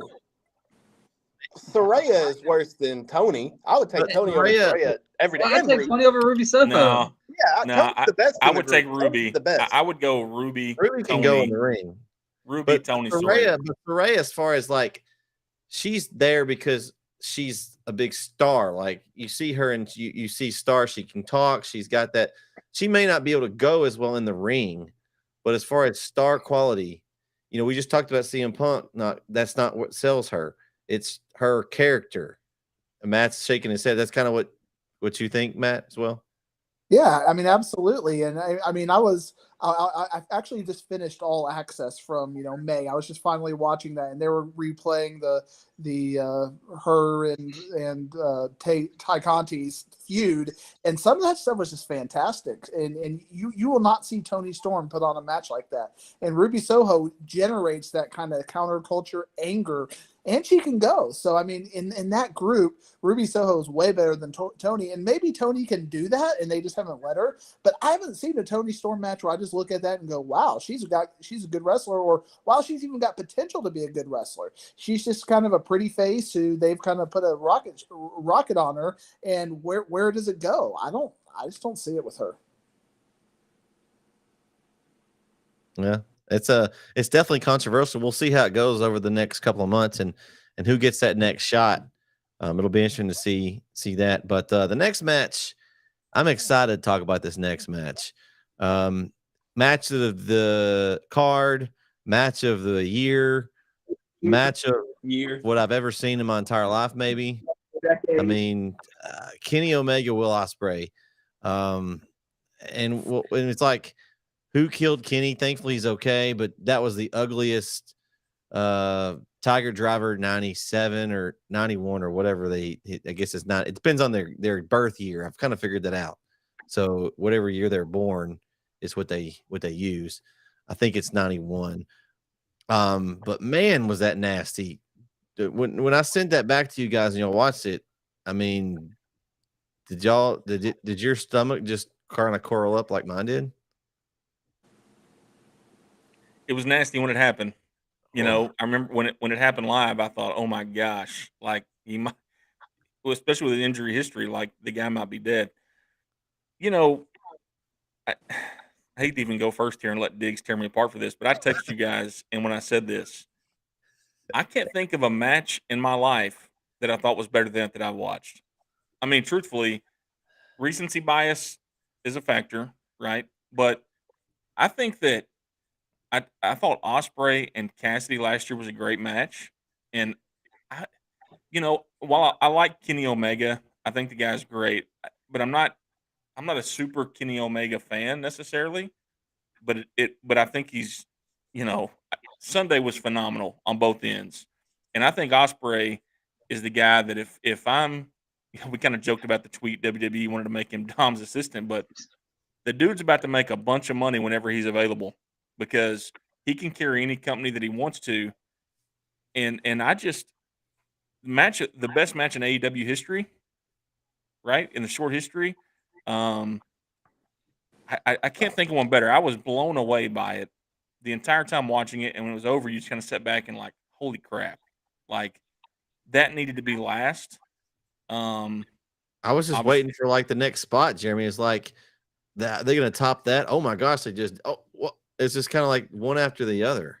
For all the bad crap we have to watch in wrestling, there's a lot of bad out there. That was really good. And I think you could take people who don't even like wrestling and show them that match, and they'd be like, okay, that's pretty good. And so for somebody who watches it, I'm not sure I'm a student of it, or I'm not sure I'm a history buff of it, but it was, if I could watch that every day for the next however long, I think I'd watch it. I mean, it was unbelievable to me. And one of the, if not the best match I've ever watched, it was definitely top 2 or 3. I can't think of any that even rival at this point. I made Matt leave. And then a lot of matches you watch, you're like waiting, you're like ready for them to end, or you know when they're going to end. That one you didn't want to end, and you didn't know when it was going to end. I mean, and I think the best part is you love the false finishes, the 2 counts, but the best part, or one of the best parts, was when when Will did the one-winged age on Kenny, and he kicked out at 1. At 1, yep. And it was like, I mean, that was like 45 minutes in too. It was like late in. It wasn't like early he did that. It was late, like, oh, this is it. And he kicked out at 1. It's like, could this get any better? And then like everything else had already happened. It was already like a terrific match.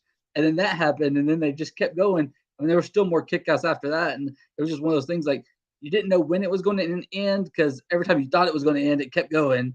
And then you were like, well, I don't want this to end. But also, I think Kyle said something about he thought it was going to be a draw. And I was like, I don't want it to end in a draw. Like, because we thought Ospreay was going to win, get the title back. And it's like, I feel like it would have been cheapened a little bit if it ended in a draw, but just a fantastic match. And, I was the same way, Jeremy. I've still been, the last 2 days, I've been trying to think what matches I've seen is better. And I've thought of a couple up there, and I'm like, but I don't know if they're better. Like that's one of the best. What about even Ospreay like playing to the crowd, getting the Canadian flag and like wiping himself with it and playing? I mean, and then licking Kenny's blood off his arm, telling a story even in the middle of the match. I mean, that's to me just extra on top that adds that much more to the amazing action in the ring. Real quick, Brandon. Yeah, I want to watch him every week. Yeah, real quick, Brandon. You mentioned the draw part of it. When they actually announced how much time was left, I didn't hear it at first how much they said. I thought, okay, we're about to get a draw, because very few matches do you hear them announce the time left. And then when I didn't hear it was 30 minutes, luckily Tony came on and said that. But the first thing I thought was we're going to get another draw, which perfect. If you want to have a draw, fine. We'll go back to Wembley and we'll do it again. I think that's what they're going to do, and I think I can't wait. But I want to go back to Wembley. Yeah, but I didn't want the draw. No, I'm with you. Because now we're going to get a rubber match. I'm with you. Yeah. Man, but it would have been great no matter what. But it's better that we had a winner. I wish Brett had me a thunderstorm cloud or something, because we need me to have the thunderstorm coming in here and just completely raining on this, because and I have to put a little bit of nuance. It was a fantastic match. I would rate it maybe a 4.5 star kind of a match, but y'all are talking best match ever, elite, kind of just that next level. That's your new. When I think of kind of what I consider one of the best matches ever, I think of Undertaker HBK at 25, WrestleMania 25. And even though there were some false finishes in that, it was believable. This had so many false finishes in it, it became unbelievable at that point. Like, we know this is fake. How much are they just going to continue to play this out? The Don Callis thing completely lowered the quality for me as well. There was a point where when they stabbed him with the screwdriver and you thought you were going to get the pin, if it would have ended there, I would have been happy. That would have been believable. But the fact that it took another 4 or 5 finishes after that to finish it off completely ruined it for me.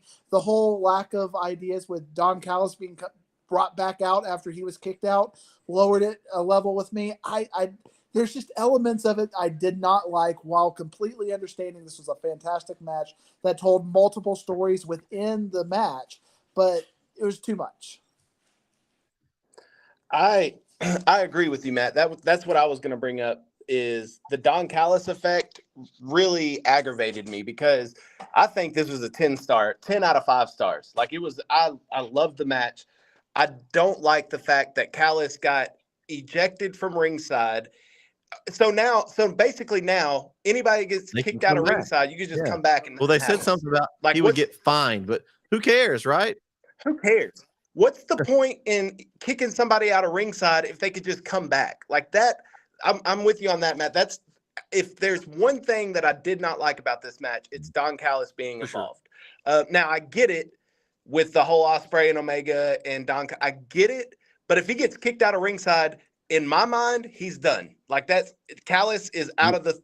So what they equation. should have done is they shouldn't have kicked him out ever if they're going to do this spot. No, Or they kick him out. well, yeah, if you're going to do this spot, don't After kick he him out. does the Right. spot, then kick him out. Don't kick him out and then have him come back because it lowers the integrity. So like, are there any rules? Like it's kind of a WWE thing that we talk about a lot where somebody does something and then they just, well, then why do we even have rules? Like, But here's the thing. Well, and what makes Go ahead, KO. what makes it more unbelievable is Don Callis is holding Ospreay against the ropes, and the ref, instead of getting security or somebody out here to remove him, he starts trying to get Don Callis off of Ospreay.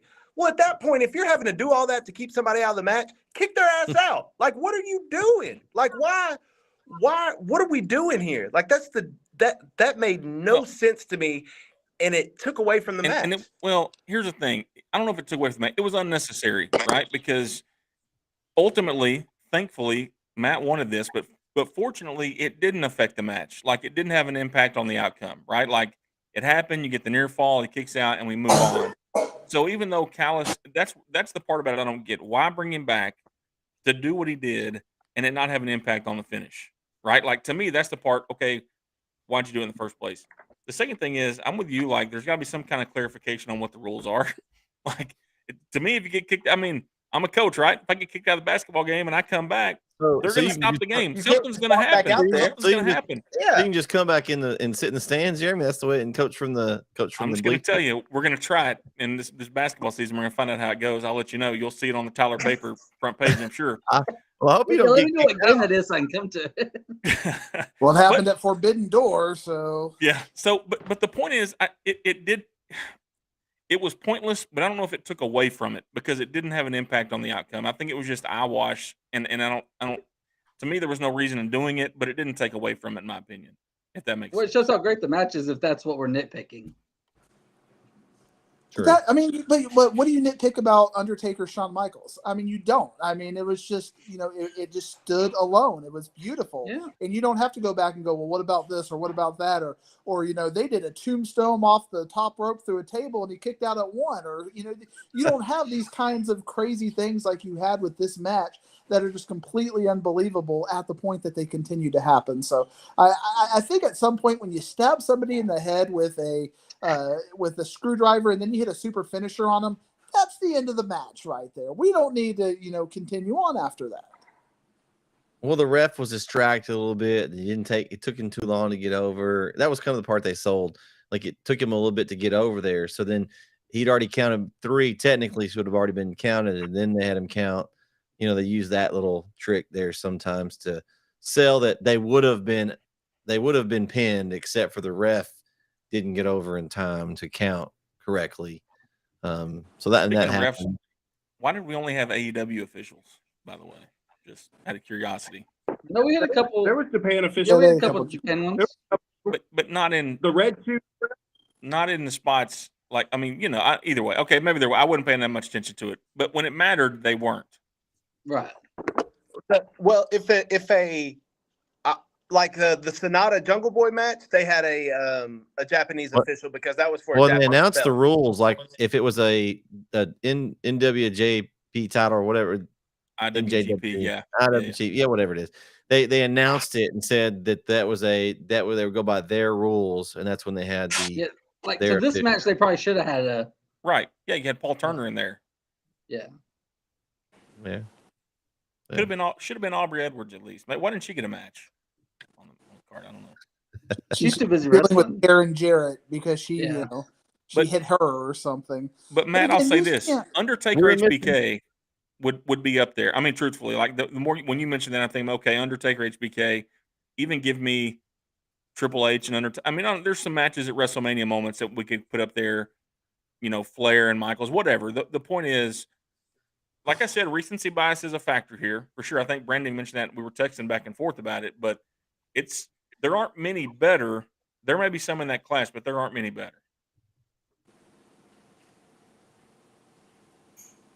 AEW wise, we kind of agree that that's probably the best match in AEW history. I don't think. I was trying to think. I'm like Brandon. I was trying to think of other matches that I've seen that are even comparable. Like I think that MJF and Bryan Danielson Iron Man match was phenomenal.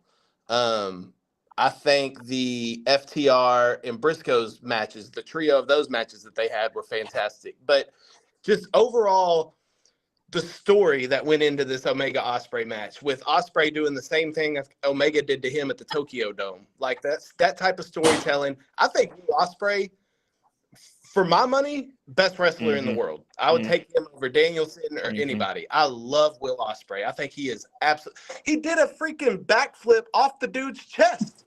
Like he's amazing. I really enjoy him. I don't want him to go to WWE because Vince would absolutely kill him. So I'm okay with where he's at. I would like to see him in AEW. They give him some stupid gimmick and change his name and make him wear but I love Will Ospreay, and I think the match going into it, I said this on our prediction show. I said going into it, you could give me the Ospreay Omega match, only thing on the card, and I would pay $50 for it. That match alone was worth the price of the pay-per-view. I will. That's one I'll go back and watch. I've very rarely go back and watch old matches just because like I've seen them once, I've seen it. But I will. If I only had to watch one match the rest of my life, I would watch this one. It was pretty good. And I think you bring FTR Briscoes was probably better because it didn't have all of these weird questions at the end of it. You know, they didn't have 5 false finishes where it's just, you know, super finishers and Don Callis questions and all that. Again, you could have taken that out and then it would have been the perfect match. But again, and I get that that's why I only have it as a 4 or 5, 4.5 star, because if you're going to call 7-star matches or some of these crazy things you'll see Dave Meltzer do, they have to stand on their own. And there's so many things you can go, what about this? What about this? That just keeps it from being that level of that kind of 5-star match, because those things should not exist in that kind of a match. And maybe they'll have a reason for why it happened, but it cheapens it. Good news is, Matt, the good news is we'll probably see it again here in a few months in Wembley. And maybe that's why they did this shenanigans here. Maybe that the third time's the charm for you. I would love to see that match again at All In. I would absolutely love it. KO's flying to London. If I could, I would. Absolutely. Hey, maybe we could all chip in and get one ticket, and one of us could be a correspondent over there. Oh. He wants it to be him, I think. Yeah. Well, I'm just saying. I just think here's my thing, and I know that it's hard to just say this and go by it. To not call it a 5-star match because of all these small things, to me, is nitpicking a little bit. Just if you just sit back and enjoyed it and watched it and appreciated it for what it was, it's a 5-star match. And then you've taken the other things into consideration, whatever. I'm not Dave Meltzer. I'm not trying to give it a rating. I'm just telling you as a fan watching it, I'm not sure what else I could have gotten out of it other than what it was. And that's, all the other things involved in it, considering, I still think that's how I feel about it. Jeremy, you're a teacher, and if you're a teacher and you have a rubric and the rubric, you have a great paper, but the rubric misses a part, are you going to give it 100 just because you like the rest of it, or are you going to deduct for what's wrong? But to me, as a fan, it wasn't wrong. That's the point. Like, it was. Who looked at that? Who looked at the Don Callis stuff and said this is necessary to tell the story? No, I said I don't think it was necessary, but I don't think it took away from it. Like, to me, I could have done without it. But they had to use it after they teased it the entire 2 weeks before with Callis talking to Ospreay. We're going to get you security. He had to play something in it. They wouldn't have done all that in building up to the match. You knew. Would the match been better if they kicked Don Callis out and he stayed out? To me personally, no. To me, the match is what it was, and I don't even I don't care that was a part of it. Do I think they had to do it? No, but it doesn't. it doesn't matter to me that it happened. Like it was. You're hurting, Jeremy, because you know you're wrong. It's like you're saying it. You can see it in your eyes. You don't even believe what you're saying.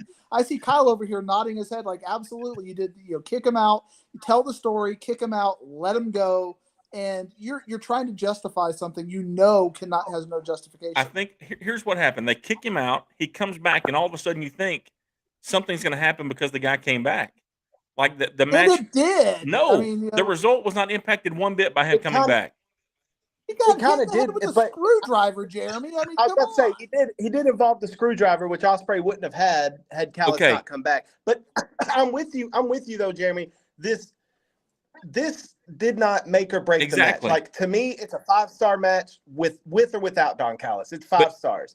Just if I want to be nitpicky because it's a 5-star match, if I'm nitpicking, I could have done without Callis coming back, but it didn't change the match for me. It's still a 5-star, a 5-star, a 5-star. But why nitpick? It's my thing. Like, why are we even nitpicking it? Just appreciate it. But here's the Because thing. you have to nitpick if you're going to call it a 5-star. It's like saying you have a best friend. I like, don't. You got 3 because best friends. I got my 4 best friends here. Do you know what the word best means, Jeremy? Do I need to go talk about these gimmick and other things from last week?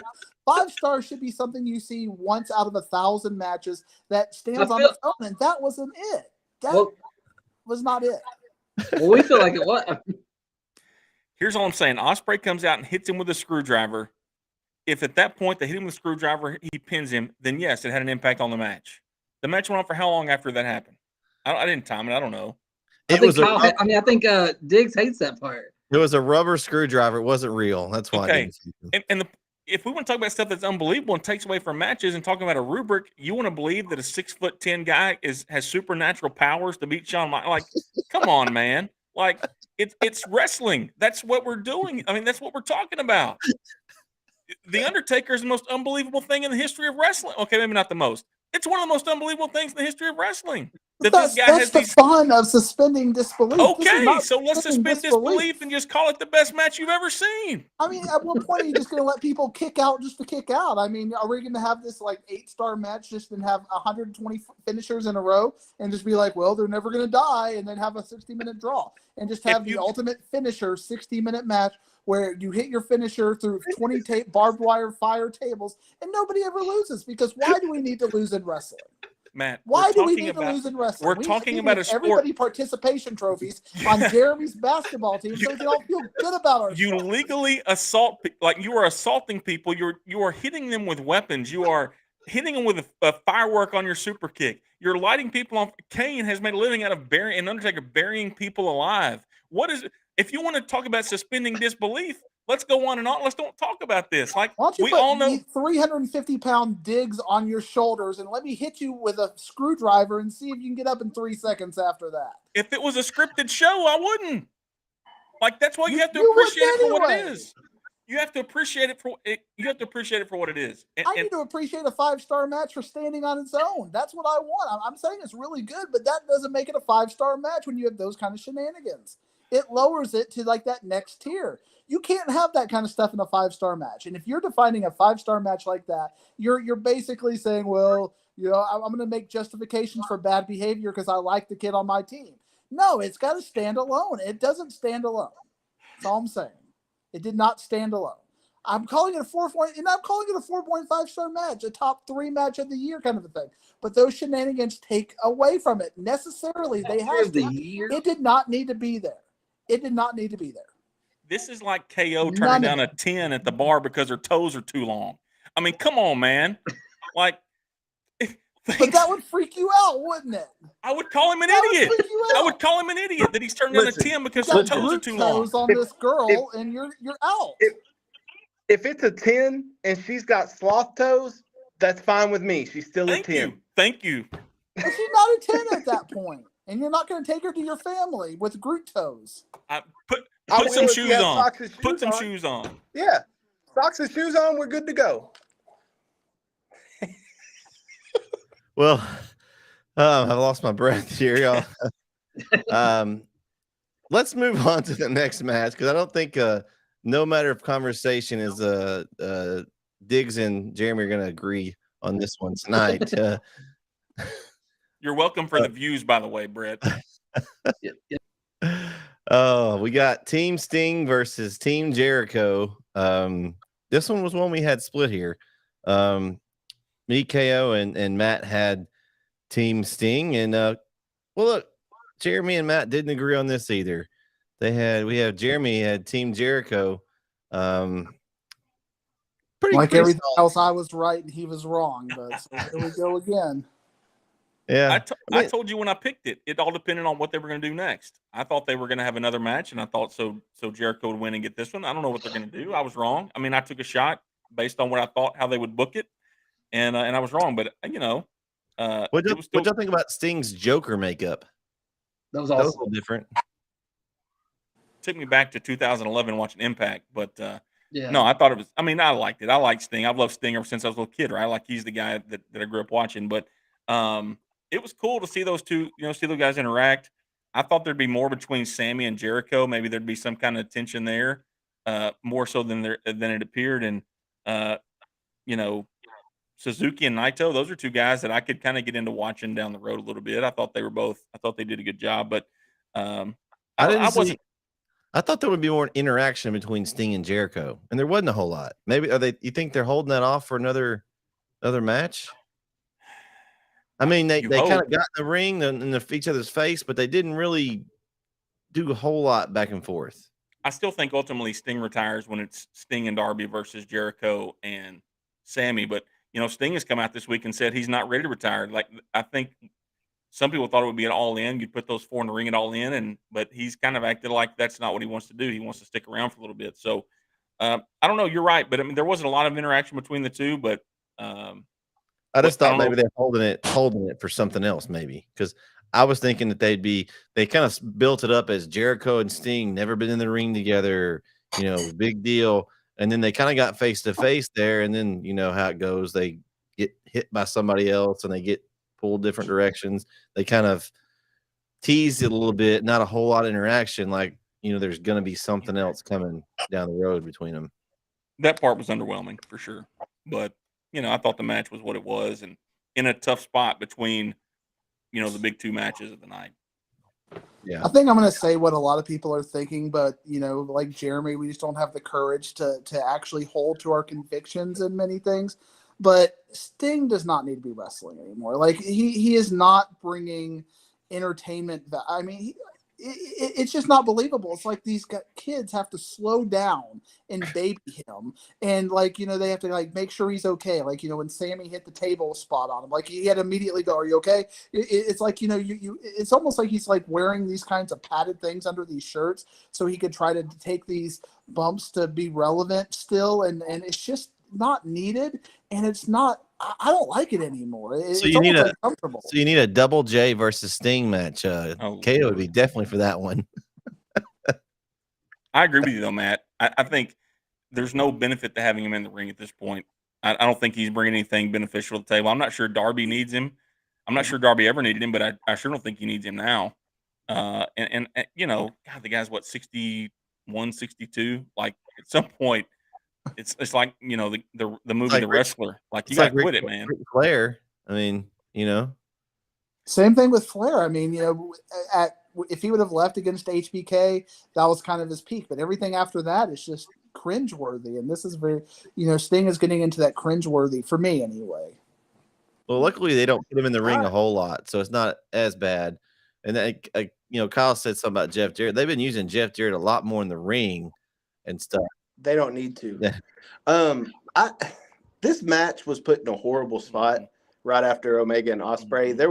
I don't think there was anything that these men could have done in the ring that would have to me made this a great match. Like just coming down off that Omega Ospreay match, and then it was kind of sandwiched in between the two best matches of the night, like you said, Jeremy. And I could have done without this match. I think it was leading up to it. The whole thing was Sting and Jericho, and they barely interacted in the ring. So I didn't care for it too much. I could have done without it, but I also think my opinion on the match is skewed a little bit because of how much I loved the Omega Ospreay match. Literally right before it, a 45-minute banger that now we have to have a 60-year-old out in the ring after that. I didn't care for it. my two takeaway memories from that match, and it just kind of lets you know. And again, I didn't hate the match or whatever. I still love Jericho. Everybody singing a Jericho's theme song. I'm not tired of that. You know, him coming out is one of the best entrances. And then just that little scene where they did the sex gods thing, and you got, you know, and then here comes Suzuki right now and just smiling. I love that, and I'm going to remember that little element of the match more than any of the actual wrestling. What did y'all think about? I think for our next show, we'll do Suzuki's hairstyle. Yeah. For sure. Did y'all notice that you know, Sammy's botched cutter on Sting? That was one of the things that, you know, it's kind of scary. You know, I think they hit him around the head, and thankfully he was okay. Well, it wouldn't be scary if he wasn't out in the ring wrestling. Yeah, well, that's true, and that's one of the things you got to, you know, you have to be extra careful with someone like that. I don't even think he was supposed to take that bump from Sammy through the table. I think he was supposed to get off the table. I just think he didn't move in time, and so he got clipped by it. I don't think that spot was intended to land on Sting. I think Sting was supposed to get out of the way. That's just what I think. And that actually brings up a point that I should have mentioned but you mentioning that cutter thing. Moxley's cutter in that 10-way match was the most RKO thing I've seen in a while. Like, that came out of that was fun. You know, that element of that match, but I figured I'd throw that out there. The unfortunate part about Sting is, since he went to WWE, his WrestleMania stuff was underwhelming. It's been underwhelming in AEW, and he's just getting the rub from his name, right? He's getting the pop from his name, and at some point that's going to go away, right? Like, I don't know when, and it's unfortunate that he's still trying to get in there and do that. And he says, like I said a minute ago, he said in the last couple of days, like, he doesn't think he's done anytime soon. He's got more in the tank. His tank's been empty for a while, and I love the guy. But the best thing he's done at AEW to me was that cinematic matches that they did where they was pre-recorded, where they were like cut. Those were really cool with Sting. That was some of the best work, because then they could hide some of the, you know, age stuff. But other than that, I mean, I do think he's been good for Darby to a certain point, but I think that's kind of used up at this point. I think Darby's fine on his own. He's got his own character developed. He did kind of use Sting as a rub to get to the top, but I think he's pretty much got all he's going to get from Sting now.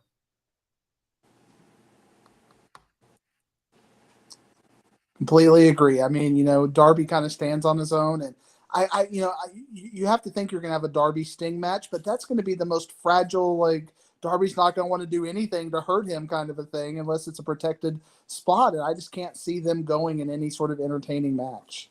Darby's way too chaotic for that. I don't think you'll get a one-on-one. I don't think you'll get a one-on-one with Sting ever again. I think his final match will be him and Darby together. That's why I think it's coming sooner rather than later, because I think they will be together when it ends. Just a matter of against two. Well, I think it would be perfect, Jeremy, to Jericho, because Jericho's been good about putting people over. I think he would put Sting over on his last match out the door. I think he's a good hand nowadays. You know, Jericho still gets his wins and he's still believable, but I think, you know, they've got to be pretty good friends. I mean, they've been in the business long enough.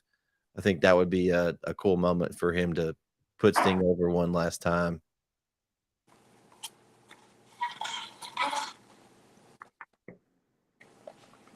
You say bye-bye. Is that what you're saying, Kyle? My bad. Okay, let's move on to this last match. So we still got to talk about the Money in the Bank as well. So we got Bryan Danielson and Okada. The big news out of this match is Danielson out 6 to 8 weeks with a broken arm.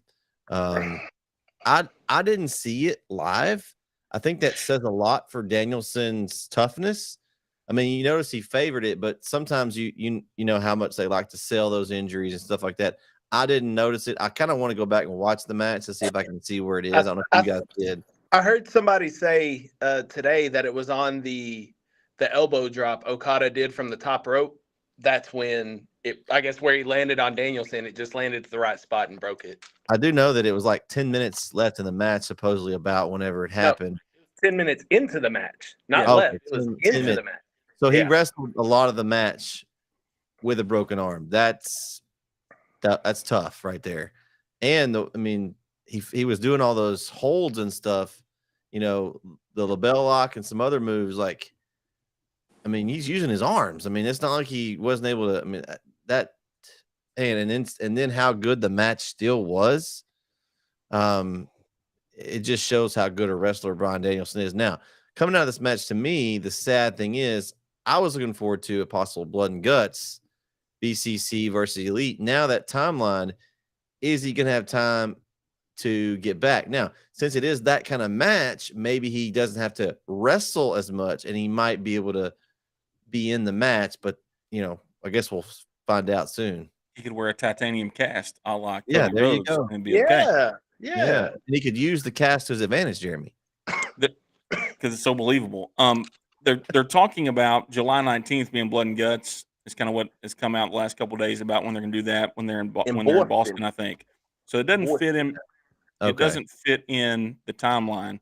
But you're right. Kudos to Danielson for being able to work like he did. I thought the match, maybe it was because it was after Ospreay Omega, which we've talked about, but I felt it kind of ended uneventfully. Like, obviously, he puts him in a hold and he taps him out. I just felt like it ended in a weird spot, like maybe just, I don't know, like without much. You got to wonder, though, if he called it, if he's like, hey, I can't go anymore. Well, surely. I mean, it had to change the match to some extent, right? I mean, I don't know the exact time of the match, how long it was, and maybe how long they thought they could go, but I thought it ended in a way that now it makes sense to me a little bit. Like, okay, maybe he just couldn't do anymore, and they ended it the way they did. I mean, it was fine. It wasn't like, oh, we had to end it 7 minutes in, Well, if we hadn't had the other match, then this match probably would look better, Jeremy. Well, I mean, that's true, but when you have a match like that, it's like after that, you're kind of just still in shock of what you just saw. And they did give you one match kind of to get back in, but by then this is not anything like what we just saw 2 matches ago. For whatever it's worth, I know pay-per-views and whatnot are a little bit different in this world, but I mean the whole card was like 3 hours and 58 minutes. So I think they pretty much ended it when it was going to end anyway, because I don't think they're going to run it over 4 hours. So I think they filled their spot. I was expecting a lot more going into the match. I think I was underwhelmed, to put it nicely. I was underwhelmed by the match, but watching the match, I didn't know that Danielson had a broken arm. So now, hindsight's 2020. Maybe that's why the match wasn't as good as I expected it to be. I think the right outcome happened. I think Danielson needed the win. I think this will get revisited somewhere down the road. Not in America, though. I think it'll be over in Japan where they redo this. But it was a good match.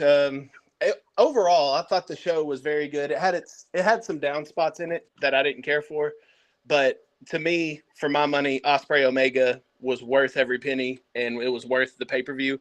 I'm saying all that to say because I gotta go, but I will. I'll text the group my money in the bank. Okay, so while we got you then, Kyle, some things that real quick, what you're looking forward to, Money in the Bank, and what match you're most looking forward to.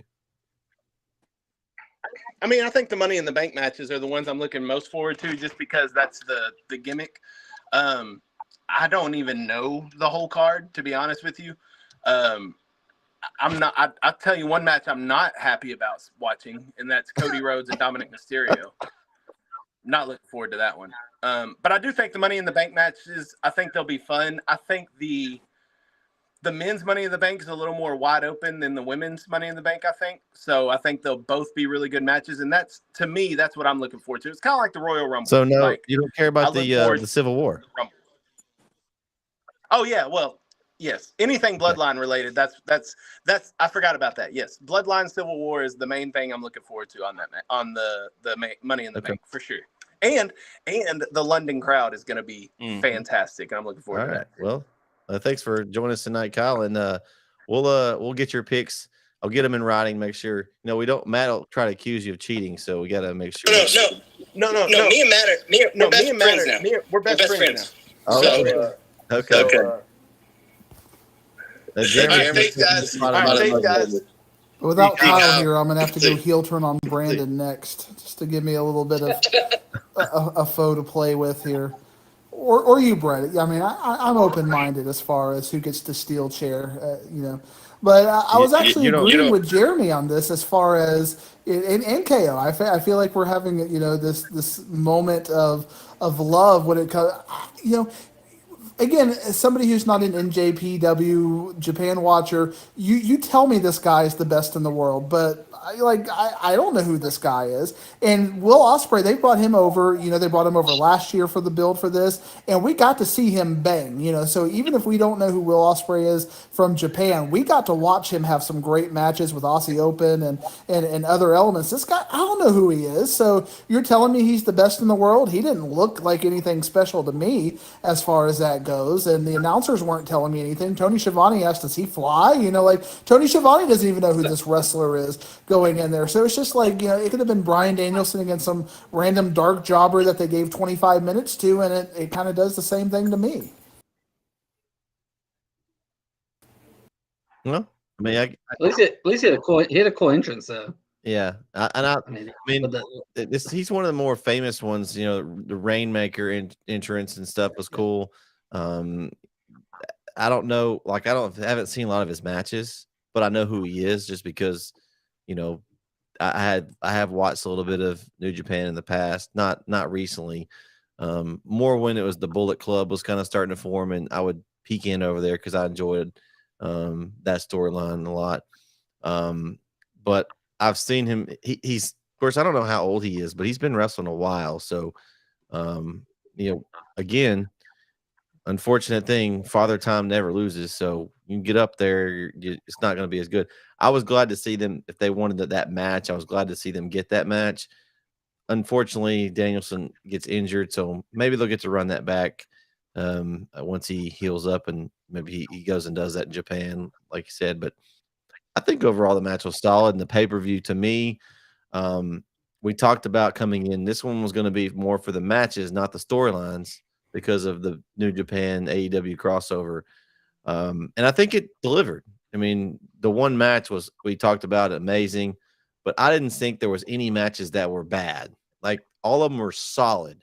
There were some that could have been left off, and I wouldn't have been okay with it. But every match was pretty solid. I didn't see a match that was just awful. Like Kyle said, I'm not looking forward to Cody Rhodes and Dominic Mysterio. I think that one's Cody Rhodes will be great because he's in the match, but there's not any bummer matches. There was no bathroom break matches really for me. I think they were all pretty solid, and you had to stay tuned because you just didn't know what they were going to do. Some of the matches, there were some good spots and just things that you didn't normally see because you got to see wrestlers you don't normally see. So I think that, to me, that was a sale that, maybe you didn't know them, but you also didn't know what they were going to do. We watch these wrestlers every week. He's going to do that move and finish him. Well, these Japan wrestlers, we don't watch them enough so that we may not know when they're what their finisher is or what move they're going to do, and then they're going to do so it kind of left things up in the air to me. Even though we kind of knew some of the outcomes of the matches, I thought it was just a kind of different dynamic than usual. I think it's always tough to do it the second time, right? The first time last year was the novelty of it. The first time it had happened, and we were interested in it for that reason. And I think it's hard to do it again, but they did. I thought it was a good pay-per-view also. I mean, I'm with you. I don't think there was any matches that were bad. I'm with you. There were some that could have been left off, but I think I'm thinking if I'm New Japan, am I hoping to get some more viewers out of this? And I just don't think that. I mean, I'm not more interested in watching New Japan now than I was before. Let's just want to watch Ospreay. Well, right. And how long are they going to be able to hold on to him?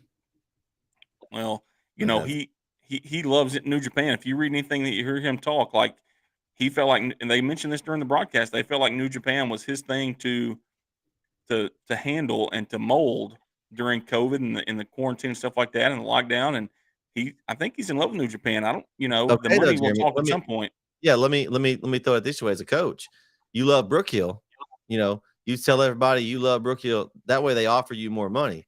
So the more they know they got to offer you more and more money at some point. If you get that $1 million offer over here to somewhere else, I mean, money has to talk eventually. I mean, the Mavericks call me, I'm going. Right. Yeah. And so I get, right. I mean, there's that aspect of it for sure. So you don't want to say you're not happy because then you don't get as much money. If you're happy and you love it there, Now they got to offer you more money to get you away from there. It's negotiating tactics could be. You never know. It could be. It could be. But even though, like for me, Osprey's something I'll find on YouTube or the internet or whatever, right? Like it won't be something I'll tune in and watch New Japan to see if he's on there. I mean that. But it's a good show. I was sitting here thinking, would they ever move it and put it in Japan? I thought, no, the Japanese fans are so quiet. That would be terrible to watch. It'd be terrible TV. They just pump in crowd noise like WWE. Well, that's true. That's true. What about you, Brandon? Overall thoughts? It was a good card. I mean, when you have the Omega Osprey that helped elevate everything, and it elevated it more than Willow Nightingale, and but it was a good card. Like we knew, we kind of knew it was going to be good matches and not much for the stories. And I thought it delivered. I thought it was way better than the last pay per view they had. So, all right, Matt, is he still with us? I can't tell if he's there because I can't see him, but you can hear him every once in a while. Yeah. Oh, he's in and out. Jedi mind trick. Yeah. I think Jeremy's jinxed his camera. He threw a hex across the screen. I kind of want to just let's move Jeremy and Matt next to each other so they can duke it out. Okay, let's move on. We'll get his thoughts here in a minute if he comes back on in just a second. We'll move on to the Money in the Bank. I look forward to this one. This is one of my favorite pay-per-views WWE does. I know you have WrestleMania, you have SummerSlam, but this one in itself, we got to go back. Matt and Jeremy need to be next to each other. Can you hear me now? Am I back? Yeah, you're good. Give us your final thoughts on the pay-per-view. Then we're going to move on and talk Money in the Bank. I was talking like right over you for like 30 seconds, and you just kept going. I was like, I guess y'all can't hear me or something. But a couple of elements that, just big picture. I'm giving you the caveat that I finished watching this last night, so I haven't seen Raw, and I haven't read kind of the internet's feedback on it. Like, so you told me Bryan Danielson broke his arm. I didn't know that. So anything like fallout of that, I don't know. I was shocked. Like, I guess Adam Cole's match got cut. You're talking about matches, could have been left off, and Adam Cole didn't even make the card. And I thought that was kind of shocking as far as, who they decided to do that. I enjoyed the card. Obviously, we're going to remember Will Ospreay and, and Kenny Omega for a while, whether you call it 4.5 stars or 7 stars or somewhere in between there. And it's funny because I remember people talking about Will Ospreay and Ricochet being like 4 or 5 years ago, those matches. So it kind of makes me want to go back and watch some of those matches to see how they measured up with this. I enjoyed it, but again, it was just wrestling. It was just good wrestling without storylines. And whereas we're about to talk about with Money in the Bank, this is going to be a very storyline-driven card as opposed to probably a card you're going to see a lot of good wrestling on. So I guess it'll be interesting to see in the Fallout show of Money in the Bank which one we liked better and who did it better. Well, Matt, you said you hadn't been following whatever. So Adam Cole actually had illness early in the day. Okay. That's why he got cut. They came out early that day, and we kind of we didn't get you in our group chat, but we kind of discussed it there about. If he'd get an iPhone, Brendan, then he could. Oh yeah, I forgot. Yeah, he's got that other thing, and so he's not able to. I tried to add him in, and it won't let me add him in our group chat. He's got that Android thing. For some odd reason. Yeah, I tried to add him in. I'm not trying to exclude him, but we got to convert him over. And here I am on an iPad, so what can you do? Because my laptop doesn't work. It's karma. See, that iPad, it's trustworthy, man. It's there. It's working. So, okay. So, basically, we'll start this. I've got an updated card. I think there may be some matches added. If we get some added, I'll message you out and let you pick during the week because I think there may be a few added. I was reading along that there probably will be. We'll start with the men's Money in the Bank ladder match. We got Ricochet, Shinsuke Nakamura, L.A. Knight, Santos Escobar, Butch, aka not Butch. I wish they would change this, guys. Who's with me? Can they not change? That's awful. it's awful. Pete Dunne needs the real name back. Pretty bad. It's pretty bad. I mean, it's like a dog. Butch, come here, Butch. Come here. Anyway, that's just my take on that. And then got Damian Priest and Logan Paul. Man,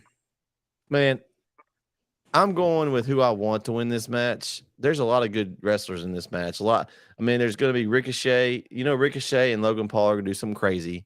They did the spot at WrestleMania. I think it's, I think it was WrestleMania. Was it the Royal Rumble? Royal Rumble's where it was. Did that crazy spot, got all those views. I think they're going to do something crazy here. But I'm going with LA Knight. Yeah, they've got to put the case in his hands. I think he's hot right now. He's a heel, but the fans love him. He'd be great with the case walking around. He's got the mouthpiece for it. That's who I'm going. I'm going with LA Knight. Can I issue you a plea to do a bit of a rule change with these kind of things? Because I think when we're talking about 7 people, you should let us pick 2. To give us 2 to kind of, because are you I just think we all have to pick the LA correct Knight. one, Matt, and it would mess with your record up? Exactly. Just to be safe, but there's part of me that thinks Logan Paul's going to win this, because I think when you look at all 7 or 8 of these guys, he's probably got the biggest star power, but at the same time, he's already wrestled Roman Reigns and he's already wrestled Rollins. So I can't see him wrestling one of those 2 guys again for a title. So if he cashed in, maybe he'd cash in against NXT's guy or something. But, I have a feeling that that's very WWE-ish to get him to win, and kind of get the social media views. But of all the guys you talked about, you're right. LA Knight is that hot guy. So it's hard to pick against him, but I think we're going to see LA Knight. So depending on how you want to rank it, if I only get to pick one, I'm going to take LA Knight to stay with you. But I have this sinking suspicion that they're going to give it to Logan Paul. So basically, you're not confident enough in your Logan Paul pick to pick against me. Exactly. So if I let you pick first, you might have gone with Logan Paul because you didn't know who I was going to pick. I would have given you that same speech. Okay. All right. LA Knight for Mr. Diggs. Okay, Brandon, Jeremy, who you guys got? Well, so I'm like you, Brett. Who I want to win is LA Knight. But I read something today. It's got my wheels turning in my head all day. It said they're planning an upset at Money in the Bank in the pay-per-view, but it doesn't involve Cody and Dom, and it doesn't involve LA Knight, which makes me think LA Knight's supposed to win. So, but I start thinking, man, what would be so? Is the upset Riddle and Gunther, or is it okay? Here's a crazy. Damian Priest wins Money in the Bank. Finn beats Seth later in the night. Damian cashes in on Finn. I hate you, Brandon. But that is my official pick is My official pick is L.A. Knight. Okay. Well, Yeah. I appreciate all you guys stealing my thunder. I wrote 3 names down. LA Knight seems like the obvious choice. I'm with Matt. I think Logan Paul could win it. I think I've said this before. I think he's very good in the ring, but I think it's going to be Damian Priest. I'm going to go with Damian Priest to win. That's why you were that. So you like Brandon's theory then, Jeremy? I think Brandon's theory has a lot of weight. I Is do think it better? Is it better than? And I think Jeremy's going to be right, and I'm going to be disappointed because I want LA Knight to win. And I wouldn't be mad if Priest won. Because I actually think, I think Jeremy's gonna be right, and I'm gonna be upset. But is Jeremy? I'm trying to speak. Is Jeremy taking? I'm trying to speak. You're taking Corey's theories. You got a theory now, Jeremy. So watch out. CM is going to be on you about the theories. I don't have a theory. I just think as we move forward, I've been reading some things about Rollins is not going to be the champion for much longer. I think it's the perfect time to let Finn carry it. They've trusted him with a belt in the past, then he got hurt.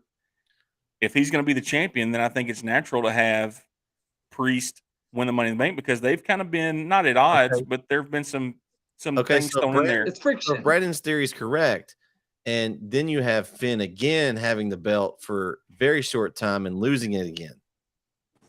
That would be interesting. Well, they could let it like Jeremy kind of hinted there. They could actually let it linger. Yeah. Let Damian have it, and him be right there with Finn next to Finn every week. Finn's got the belt, Damian's got his briefcase, and let it kind of linger a little bit. Mm-hmm. But the one thing, I don't really care when they do the men's cash in. I just hope the women's, when they don't do the same night, or Carmella's the only woman to ever like hold the Money in the Bank for like more than a week. And it was almost The a full women's one year. always cashes in that. Hey, the Huh? women's is 100% cash in as well. So when are they going to go with the first one that doesn't cash it in successfully? Yeah, I just want a woman to hold it for a little bit. They always get rid of it that night or that next week. Yeah. Okay. I think Priest. I think there's a lot of the other guys. I mean, like you think about who they've put it on in the past, right? Like Otis won it not too long ago, if you remember. So could you put it on a Shinsuke? Could you give it to Ricochet? I mean, there's all kind of guys in there that you could, especially because they've thrown out this thing. I mean, they've thrown out this other piece of information that now the Money in the Bank can be used on the mid card titles too. So that makes some other guys a little more believable. But I think the fans may riot if Knight doesn't win. But I think for storyline future, I think that Priest makes a great winner. I don't know where Logan Paul would fit in the storylines moving forward, having the Money in the Bank, but I think that. But there's also that aspect of you never know when he's going to be there. He's so hit or miss on when he's in attendance. If he had the briefcase, it adds to it. But I still think it's Priest. I think, but those are the three, in my opinion: Priest, LA Knight, and Logan Paul. Okay. But Logan Paul's probably gonna be the most fun, and him and Ricochet are gonna be the most fun in the match. I think Escobar too, man. Like Escobar is one of those athletic guys too. Well, and you don't forget about Pete Dunne. I mean, he's can do some crazy stuff too. This is going to be an entertaining match. That's for sure. It's going to be very entertaining, but I think you've only got. Do we think this starts the show?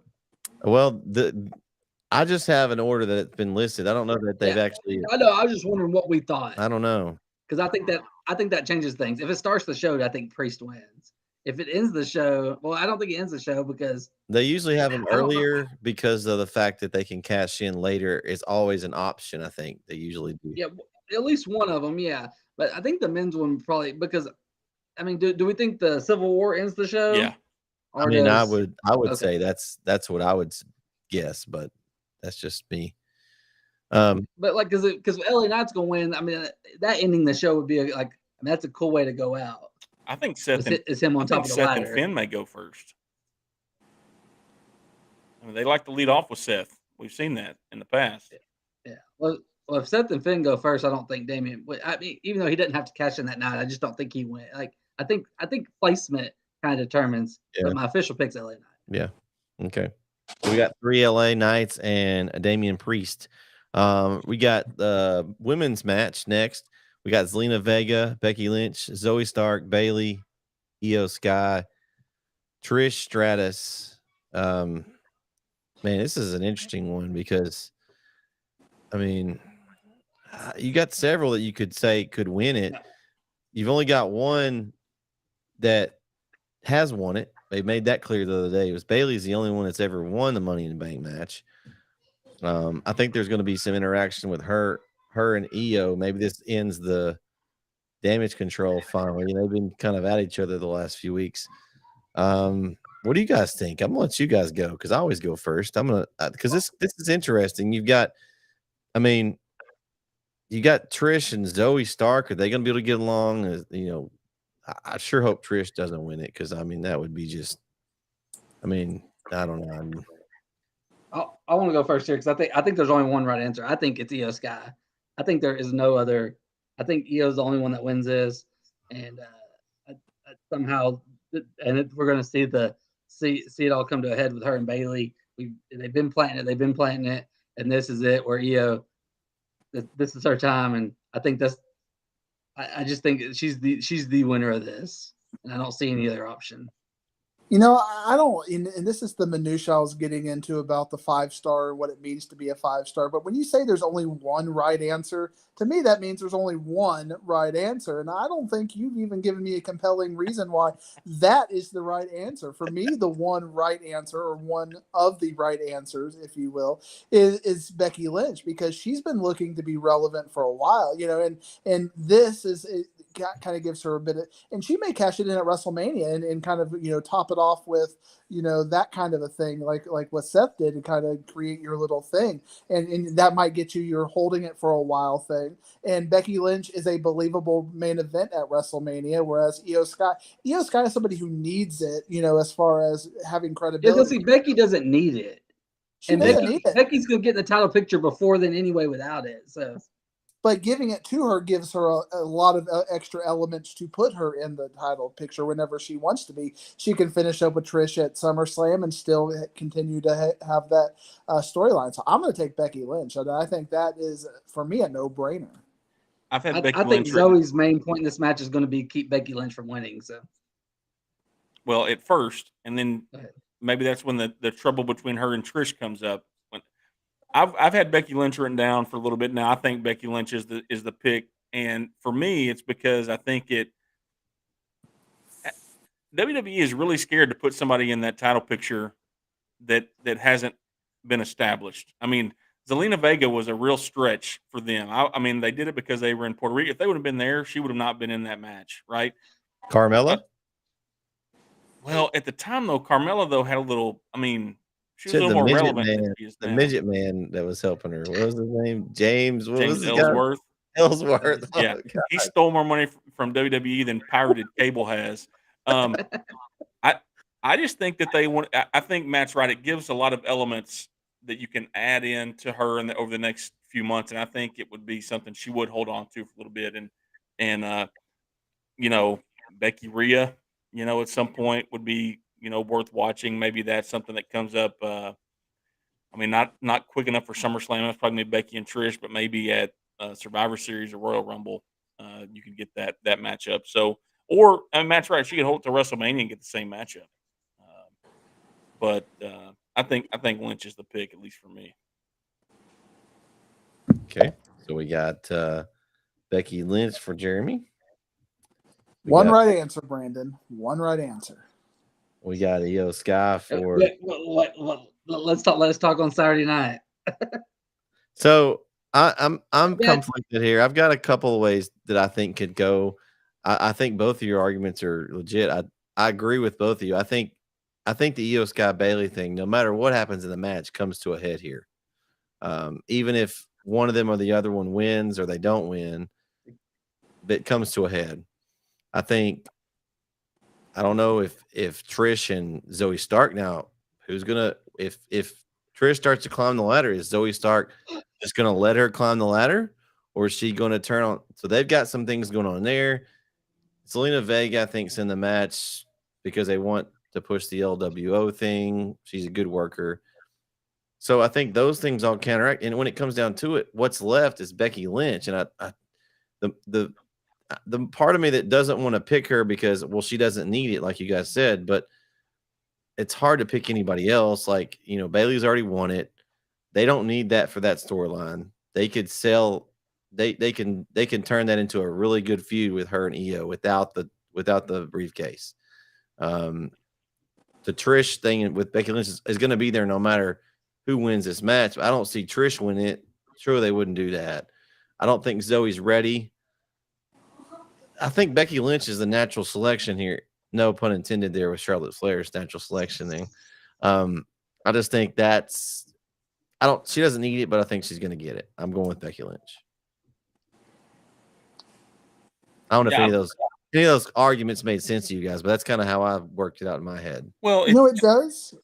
And like you said, she doesn't need it, but I mean, Charlotte didn't need to win the Royal Rumble 2 years ago, but they like to give these big superstars those accolades, and that's something she's never had. In fact, she gave up her belt at Money in the Bank to Asuka when she announced she was pregnant. So I think this would be a nice. Well, honestly, if there would have been a different person in Zelina Vega's spot, that person would be a good candidate because they wouldn't be entangled in any of this. You had Becky Lynch entangled with Trish and them. You have Bailey and Io tangled. But I just don't. She's not a believable winner. I don't think they've put her in the title match already. She's a great worker. She's not elevated. Get that? She's not elevated enough to be at that level. But go ahead. I just don't think the briefcase has to affect storyline, right? Like if you give Lynch the briefcase, it doesn't affect any storyline. She can just have it for whenever she wants to use it later on. You have the built-in, like you mentioned with Bailey and Io, you have that storyline. I think Zoe and Trish will have some sort of conflict in there. It's kind of soon for her to turn on her, but I think it could happen. Maybe not something huge, but just something small that Trish could be pissed off about later on. And I don't think Zelina can win. So I think that it's just because it doesn't have a storyline effect necessarily. I think that's why you can let Becky win it and just hold on to it for when you want it. And then what it does is it naturally sets up whenever you're ready to pull the trigger on a big matchup, you have that in her hands, and now you can set it up that way with no other build. Yeah, it's true. I don't know if it was Brett or Matt who said it, but one of them said that we still haven't on the women's side. We haven't had a failed cash in, so that could, it could be someone different, and then they don't win. They get this, but then they end up failing, and never get the titles. So you're trying to sell your Io Sky pick, is what you're telling us, Brandon. Well, that actually probably be more of a Zelina sale. I think that'd be a Trish sell. I think honestly, if you're gonna if that too, happens, it's a Trish sell, or even Bailey, or even Bailey. Yeah. Okay. So I know I don't need to. This next match, you guys all got Dominic Mysterio, I think, right? So I don't need to. I'm gonna go Cody Rhodes. You guys got Dom is your pick. I think Jeremy's the way he's looking right at. He's got Dom on his sheet there. No, Is that the TK year booking sheet that he's got right there? I'll say this though. I was watching Dominic the other night in the ring in his promo, and Monday night, and I thought, okay, at least this guy's becoming more believable. Like he is starting to look more the part than he did, a year ago. I think. It just trips me out that they boo him every time he tries to talk. Everyone just boo. It's just that I think it's the best heel heat I've heard in a long, long time. Like they don't even let him talk; they boo him before he even starts to do anything. It's great. It's Christian Cage-ish. Latino heat. Well, I'm just like, at what point does this, and how I was thinking about this too. How and when does the Rhea Dom thing go away? Like, does it have to go on? Is it going to go away anytime soon? Is it going to go on forever? I don't know, but he doesn't win this match unless somehow Rhea gets involved. I got a theory, Jeremy. Okay, so I'm curious. It's just a guess. So maybe at some point he entangles himself in one of her matches and costs her that belt. That blows them up. Or Buddy Murphy shows up. No, or Matthews, Murphy, whoever it is, right? So I just think that would be something that would anger her enough to then maybe they have a match. Maybe she beats up Dominic Mysterio in a match. It is I would pay to 2023, see that. man. You can do it. I would say I would pay for that. I'd pay to see that. But I don't know. That's just a theory. One thing I think you're seeing a concerted effort for the WWE doing. You kind of saw it with Omos and Seth Rollins, that they're trying to get some of these bigger stars on there, even in between storylines. So obviously Cody's going to win, but I think it'll be a more entertaining match than one would expect. But I think it's just going to be a filler in there, but Cody's going to take it. Rio help him, I'm sure, to keep him in it a few times. All right, so we pretty much know where Cody Rhodes is. Kyle's not here, so he took Dominic Mysterio, I think. I heard that before he left. Okay, so we got the next one up here. We got Gunther versus Matt Riddle. I'm going with Gunther. I think he's, Riddle's a good worker in the ring. Honestly, this has just kind of been tied with the Kevin Owens and Imperium whole. He kind of came in. He's buddies with him now. I think Gunther's winning this one. I don't think there's any question to me. No question for me either. And again, I haven't watched Raw from this Monday, but I'm enjoying the Gunther and Kevin Owens, Sami Zayn interplay that they always seem to be finding around each other. And that's one of the longer build angles we've seen in a while. WWE starting to show some storytelling as far as that goes. I don't think this match has much. Don't jinx it. Don't jinx it, Matt. Again, you messed my brain up now. Like, I know, but you're jinxing it. You're starting to pat WWE on the back for a storyline, and we don't want to get too used to that because they'll disappoint us. But KO is a believable person, not our KO, but Kevin Owens or Sami Zayn are believable enough to beat Gunther at some point. But it's certainly not. I even thought Drew McIntyre back at Clash at the Castle was a believable enough person to beat him. So who knows? Where is he, Bal? Is he injured? I haven't seen McIntyre lately. He's expected back soon, is what I was reading. I don't know why I was reading this today, but they're expecting him back to be pretty soon. I don't know where he's been. I don't know. Is he one of those free agents that can just show up anywhere? Rumor is he's not happy, right? He was kind of upset with the way he was being booked, but I haven't read anything where he's going anywhere, right? But Okay. anyway, Okay.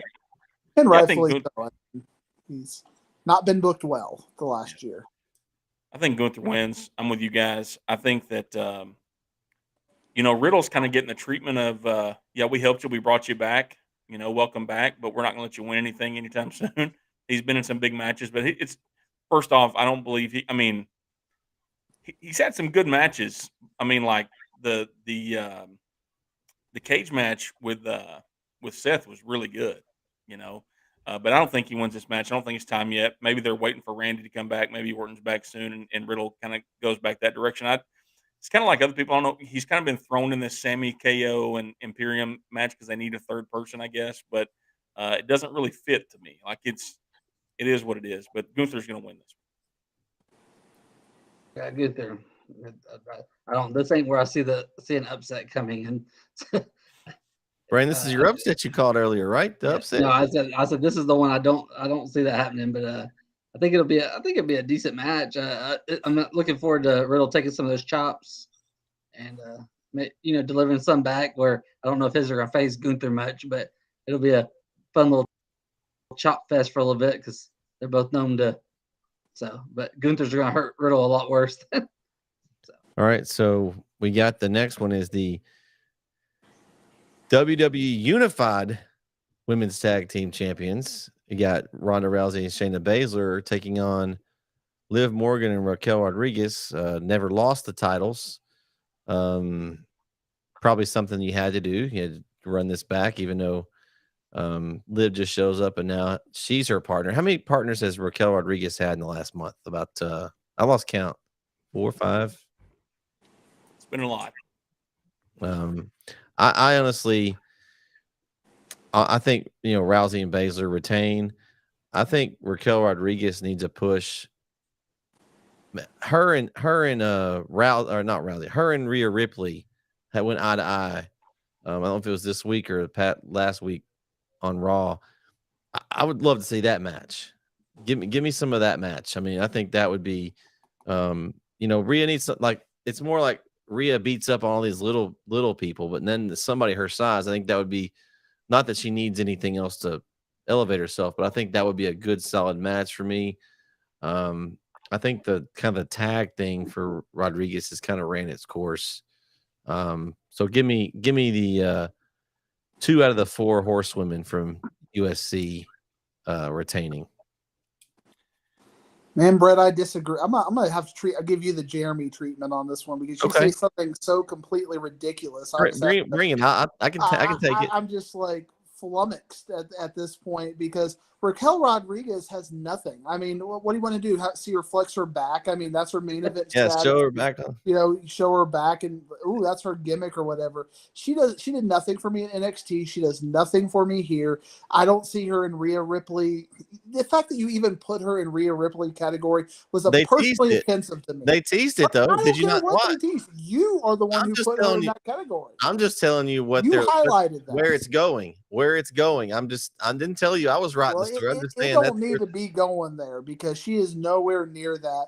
And the fact that we already had Liv Morgan have to be unbelievable beating Ronda Rousey in that Money of the Bank kind of situation is already ridiculous as it is. Those two are legit. I mean, like I always look at the legit factor, and I like Ronda, I like Shayna. I'd like to see them go at it at some point, even though that might be a WrestleMania match at some point, maybe a year or two down the road. They're going to do what they said, and they're going to elevate kind of what they want, what Bayley and Sasha, or back in the day wanted to elevate those tag titles. They're going to elevate those tag titles. So the question is, can WWE get believable wrestlers to make those good matches? And it ain't Liv and Raquel. So I think we might even have a little bit of a squash match here. Okay. Yeah, it's going to be Ronda and Shayna. I don't see much. This might be the bathroom break match.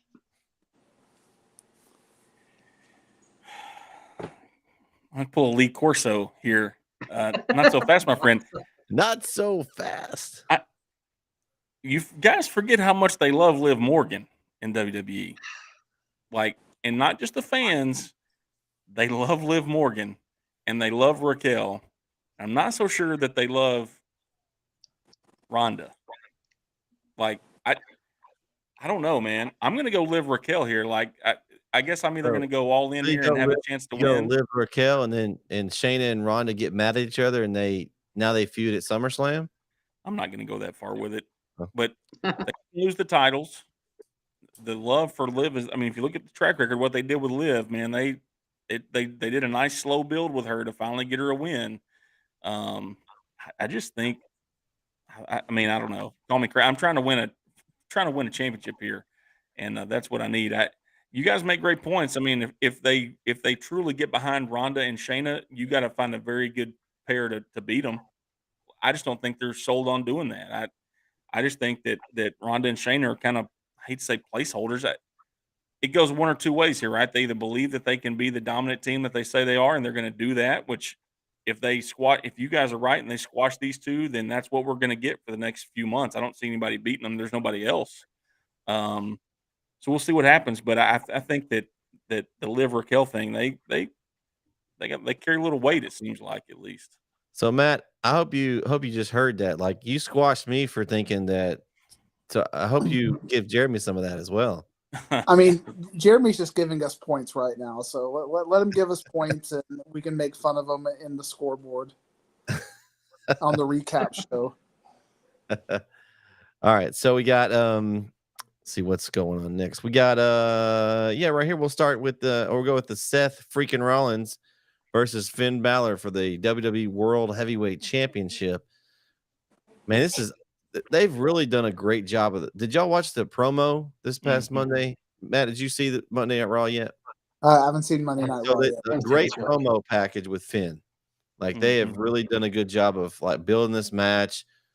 And we talk about it all the time, going back to that match they had, the first ever Universal Championship match where Finn went over and had to relinquish. I mean, they've really done a good job of using that previous feud in here. You've got Finn and Damian Priest kind of, not just kind of having a weird relationship going on. You got JD McDonough showing up, talking to Finn, chit-chatting.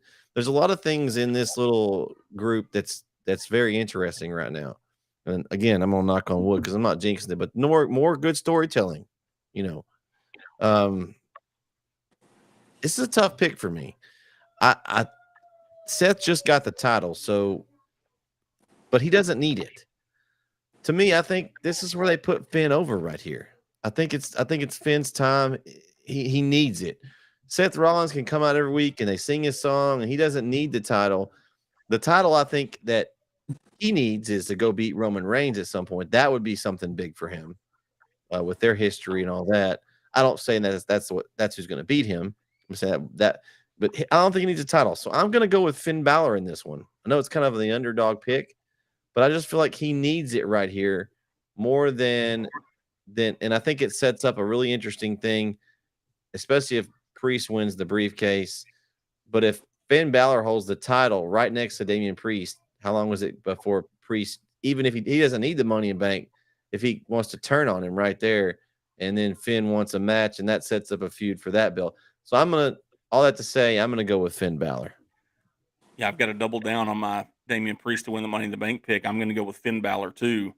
I think that it depends on who you listen to and what you read, that the Seth title reign wasn't going to be very long. He's been a good worker for them, and he's been working every week and been in the match every week or whatever. But I think that I was kind of on the fence about it, and I'll be honest, the promo on Monday kind of, I don't want to say it tipped the iceberg for me, but like, okay, I can see it now. I can see him being the one who wins the match, and I'm with you. I think there's more for Seth out there. How do you get to that point? I don't know. I think we're still a long way away from Roman being able to face anybody other than what he's dealing with right now. But I think Finn wins, and I think that they, like I said, they've proven that they will put the belt on him in the past, and I think that he's done some really good work. I'm not a big Judgment Day guy, but I think he's done good work over the last few months, and I think it's going to be his time to get the belt back. I'm sitting here listening to your logic and listening to Brett's logic and wondering Like, do you watch wrestling? Do you understand what the point of wrestling is? Because the point of wrestling is to be the world champion.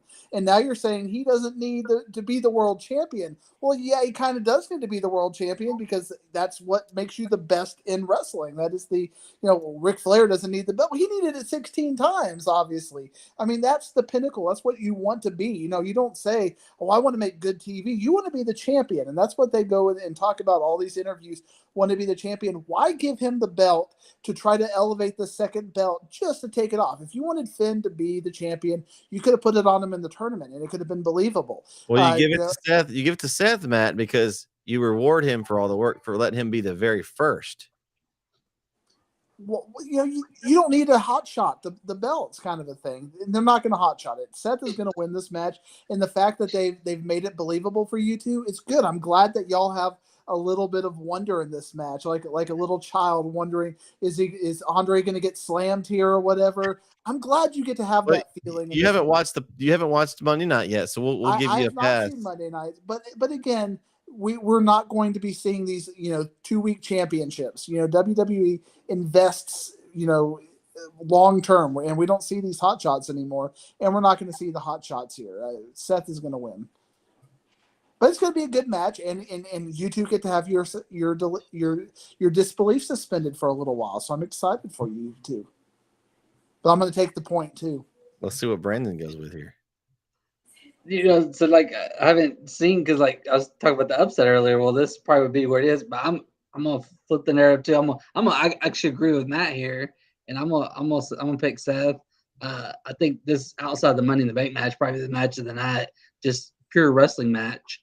I mean, the Bloodline's going to be the most fun story, but pure wrestling match is going to be, this is two of the best. And every time I watch Seth from now on, I'm going to dream of the day we ever get a Seth and Ospreay match, because that's probably that would be I would consider that a dream match, but I don't know if that'll ever happen unless that would mean Seth leaving the WWE. So it ended up being Tyler Black against Will Ospreay, but this match I think Seth's going to win. I don't want to take the title off him yet, but I do think if it is, it's Finn, but and it sets up the Priest but since I picked LA Knight, I got to go with Seth here, and then we'll maybe get an LA Knight Seth Rollins thing here in the future. Sounds awful. All right, that leaves one match. The match that we think will be the main event, the Bloodline Civil War tag team match. Solo Sikoa, Roman Reigns versus the Usos. Man, it's been a long time getting to this point, but the story has been excellent. I've got a couple of ways I think this could go, but I'm gonna go with the fact that it's gonna be Roman and Sikoa. And the reason I'm going to go with that is because I think there's going to be some kind of shenanigans where they bring in another member to change the balance, or something's going to happen, and they're going to win, because I think they're going to extend this to SummerSlam, where maybe the Usos then get their revenge on Roman then. So I'm going to go with Roman Reigns and Solo Sikoa to pick up the win.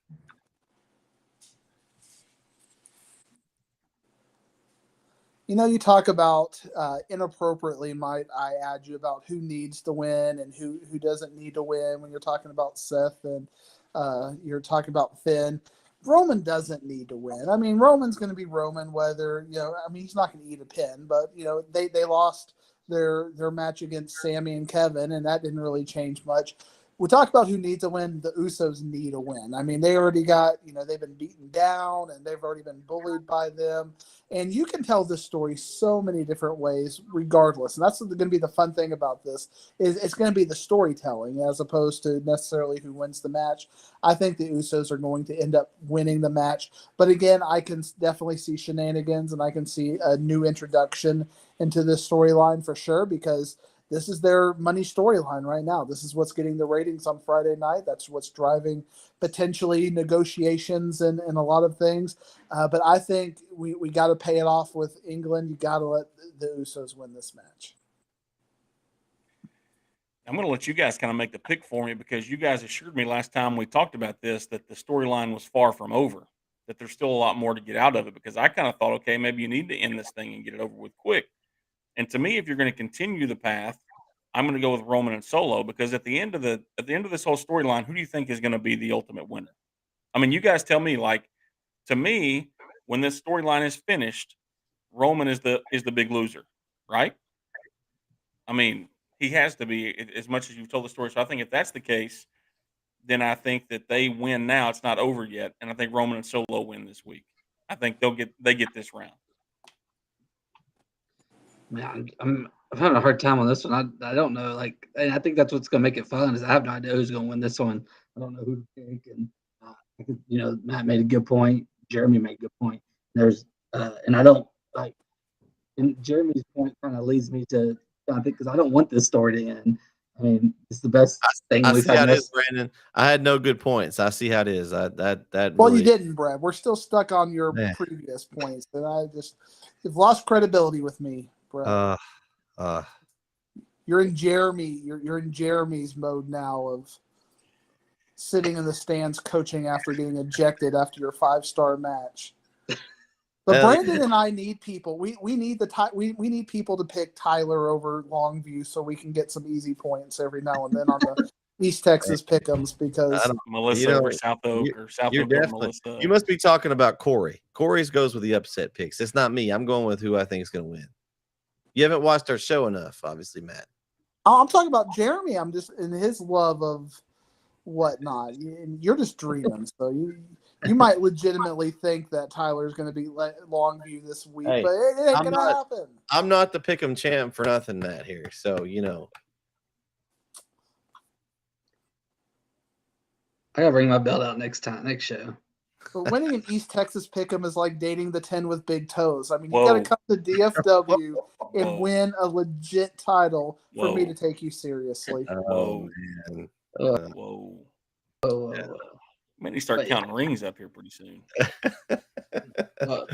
Oh man! All right. So final thoughts on Money in the Bank. I still never got to pick the match.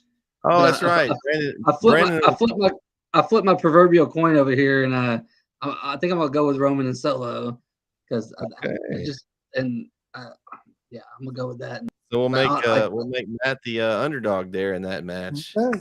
So Matt went with Cujo. So. Well, we went with the Usos. So a little salty about Cujo as a Plano East grad at 95.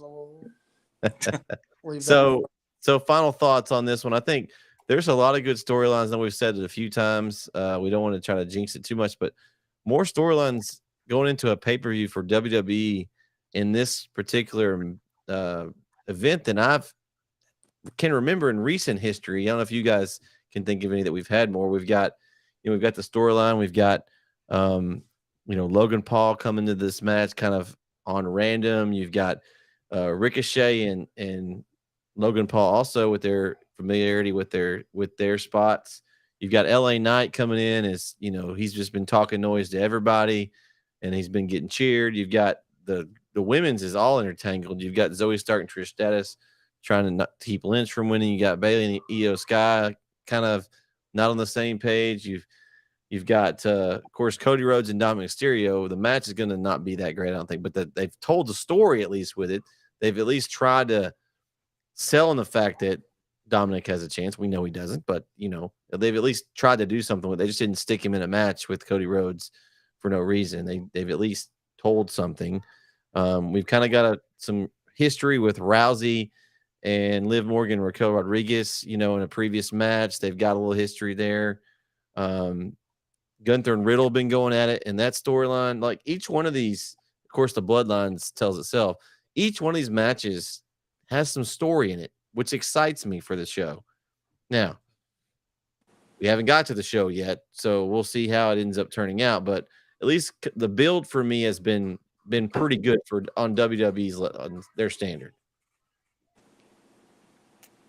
I got to be honest. I think it's going to be a little underwhelming. Truthfully, I think it's going to be they're going to kind of mail it in, except for the big moments. Truthfully, I mean, as I look at the card, and there may be some more added, Well, I and don't know, KO and man. Sammy aren't on the card yet, and I've heard they're going to be added in there. Maybe they fight Imperium. I don't know. That hasn't been added there. But that's a no-brainer too, right? I mean, Yeah, if it is. I mean, I just don't think I think when it's all said and done, it'll kind of be underwhelming. I think. You I don't mean, think the build's been better though, Jeremy? the build's been better than what we've gotten from them. I just don't think that the card carries itself. I mean, of course, it's Money in the Bank. It's not, We're trying to Too compare many. it to what we just saw. and we should. I mean, that's not fair because it's not going to be what we just saw. But the storylines are going to be better than what we just saw. But I just think that ultimately, I mean, other than a couple of, I mean, the Money in the Bank match, okay, Civil War match, yes, Seth and Finn, but there's nothing else that really makes me be like, man, I got to watch that. And truthfully, I don't think, I mean, I won't, for other reasons, but I'm not going to sit in front of the TV Saturday and watch it when it happens. I'll go back and Yeah. watch it later and kind of go Yeah, I through it. will. I'm actually going to be out of town, so I'll watch it that night probably. Yeah, I'll delay it, but I'll give you a variable that you didn't consider, Jeremy. This is going to be the England crowd, and I mean it's going to be a hot crowd, and we haven't. Whenever you get a WWE hot crowd, I mean you can have magic. Are they I mean, going to you're be right. hot? Are they going to be hot for Finn Balor? You know, he's Yes. from over there too, so that could be another reason why they could go over it. I mean, you can imagine if he wins, the reaction. But they might want to sing Seth's song. They Well, will. they will still sing a song, but they can still react for. And wasn't it in Europe on a European tour where they sang a song for 20 straight minutes or something? I think I saw that quick hit somewhere. In France, yep. His song is what turned him face. I mean, he never really made a face turn. It just everyone kept singing his music so much they finally just he started talking not rude to the crowd. He started actually acknowledging them. And if LA Knight were to win the Money in the Bank and it goes on first, that crowd will be on fire. And they'll be on fire anyway. But they'll go to the whole next level if LA Knight were to win the Money in the Bank right off the bat, I think they would go nuts. And Jeremy, you were talking about like the whole card, but normally I don't really even care what the rest of the card is normally because I just want to see the Money in the Bank matches. Like the Money in the Bank is it's a novelty. I think this is one of the better Money in the Bank cards we've had because like having the Civil War and the Seth and Finn are like added bonuses. True. Like, this is a really good Money in the Bank card because Money in the Bank is like, hey, I just want to watch the Money in the Bank match and whatever else happens, but I want to see who wins Money in the Bank and then what they do from there. But with this year, you got some added juice to it. But to me, of these 7 matches, if you're not watching it live, I'm not going to watch it live. I'll never watch 3 of these matches, if I'm being honest with you. I won't watch Cody and Dom. I won't watch Gunther and Riddle. I won't watch the women's tag match. I'm being honest with you. I won't. Will I maybe skip to the end, see who wins or how they win? Yeah, but I won't. I have no desire to watch those 3 from beginning to end, from bell to bell. But the other 4 I'll watch. I mean, for sure. Well, since you're watching live, it really doesn't matter. But how do y'all feel about a 3:00 Saturday premium live event? I mean, if I didn't have anything else, if I wasn't out of town or doing something, I would watch it live. I mean, I don't hate it when it's not all the time, but I mean, it didn't work out. Kind of a few of those. We've kind of gotten a few of those in a row, right? We got that in Saudi. We'll probably have that with the All In. Saudi was like noon. Like the 3 o'clock is kind of different. It was yeah, All In's going to be like that, I'm sure, since it's going to be over there. I mean, start time as well. And with any, I mean, like, because I wasn't, but the AEW, like, I'm kind of glad because it's still like it starts at 3, it may end by 9, so you won't be up till 2 in the morning. True. Yeah, it's true. That is true. But one thing I'm kind of building on my point a little bit earlier.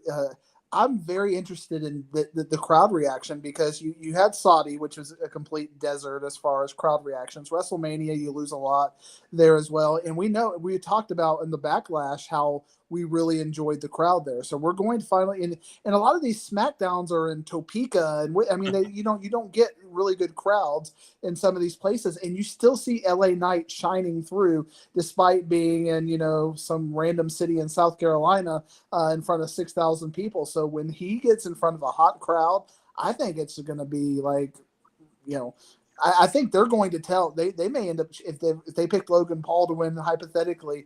LA Knight, from what I'm expecting his reaction to be, they may change it on the fly because I wonder if the WWE truly knows what they have in him because they're kind of just seeing this in just random crowds. Put him in a hot place and they're gonna go nuts for him. Well, at least they got rid of the model stick. Oh, they almost ruined him before they even started. Oh, man. And that's completely done totally now, right? Like, are the other Yeah. two guys in there? Because Maxine's with Alpha Academy now, so. Otis. And you OT. think they brought LA Knight in to be a manager, like he was going to be a mouthpiece. Like, Yeah. man, Like they Adam made the Cole and Keith Lee. Yeah, they made the right move there. I mean, truthfully, they did the right thing. And I was actually listening on some social media today. There was a part of an interview I heard of him talking about when he came to WWE. You know, he was at Impact, obviously, and the champion and all that kind of stuff. And he knowingly said, "I'm going to take a huge pay cut to come to WWE, but I know that I can't go anywhere without making that move." And I think he's done it the right way. He's come over. He's kind of started at the bottom. I mean, he's going to be a huge star for them. They're going to put the belt on him at some point. You have to think. I don't know if it's yet, but it's coming. And man, he's fun to watch. He's fun. I mean, he's great with the microphone. I kind of hated when they put him with Bray Wyatt when that happened. I thought that match was terrible, but that's a whole nother story. But I think that he's got a lot bigger things coming down the road, and it could be this week. I mean, the other thing is if he doesn't win, Matt, you're talking about the crowd being hot for him to win, but it could really set him on fire if he loses. I mean, you know, that it could go both ways here. He's going to play a huge part in that match and the rest of the night, I think, either way. Yeah. Yeah. Yeah. Talk to me. Yeah. Talk to me. Yeah. Well, that's going to do it for this episode of Off the Ropes on the Disrespect Sports Network. AEW Forbidden Door review and Money in the Bank preview show. We'll be back next week at some point to review this Money in the Bank and see if the professor can come on top of the Pick'em Challenge. For Brett, Jeremy, Professor Matt Diggs, Brandon Ogden, and K.O. Collins. We'll catch you next time right here on the Disrespect Sports Network. Good night, everyone.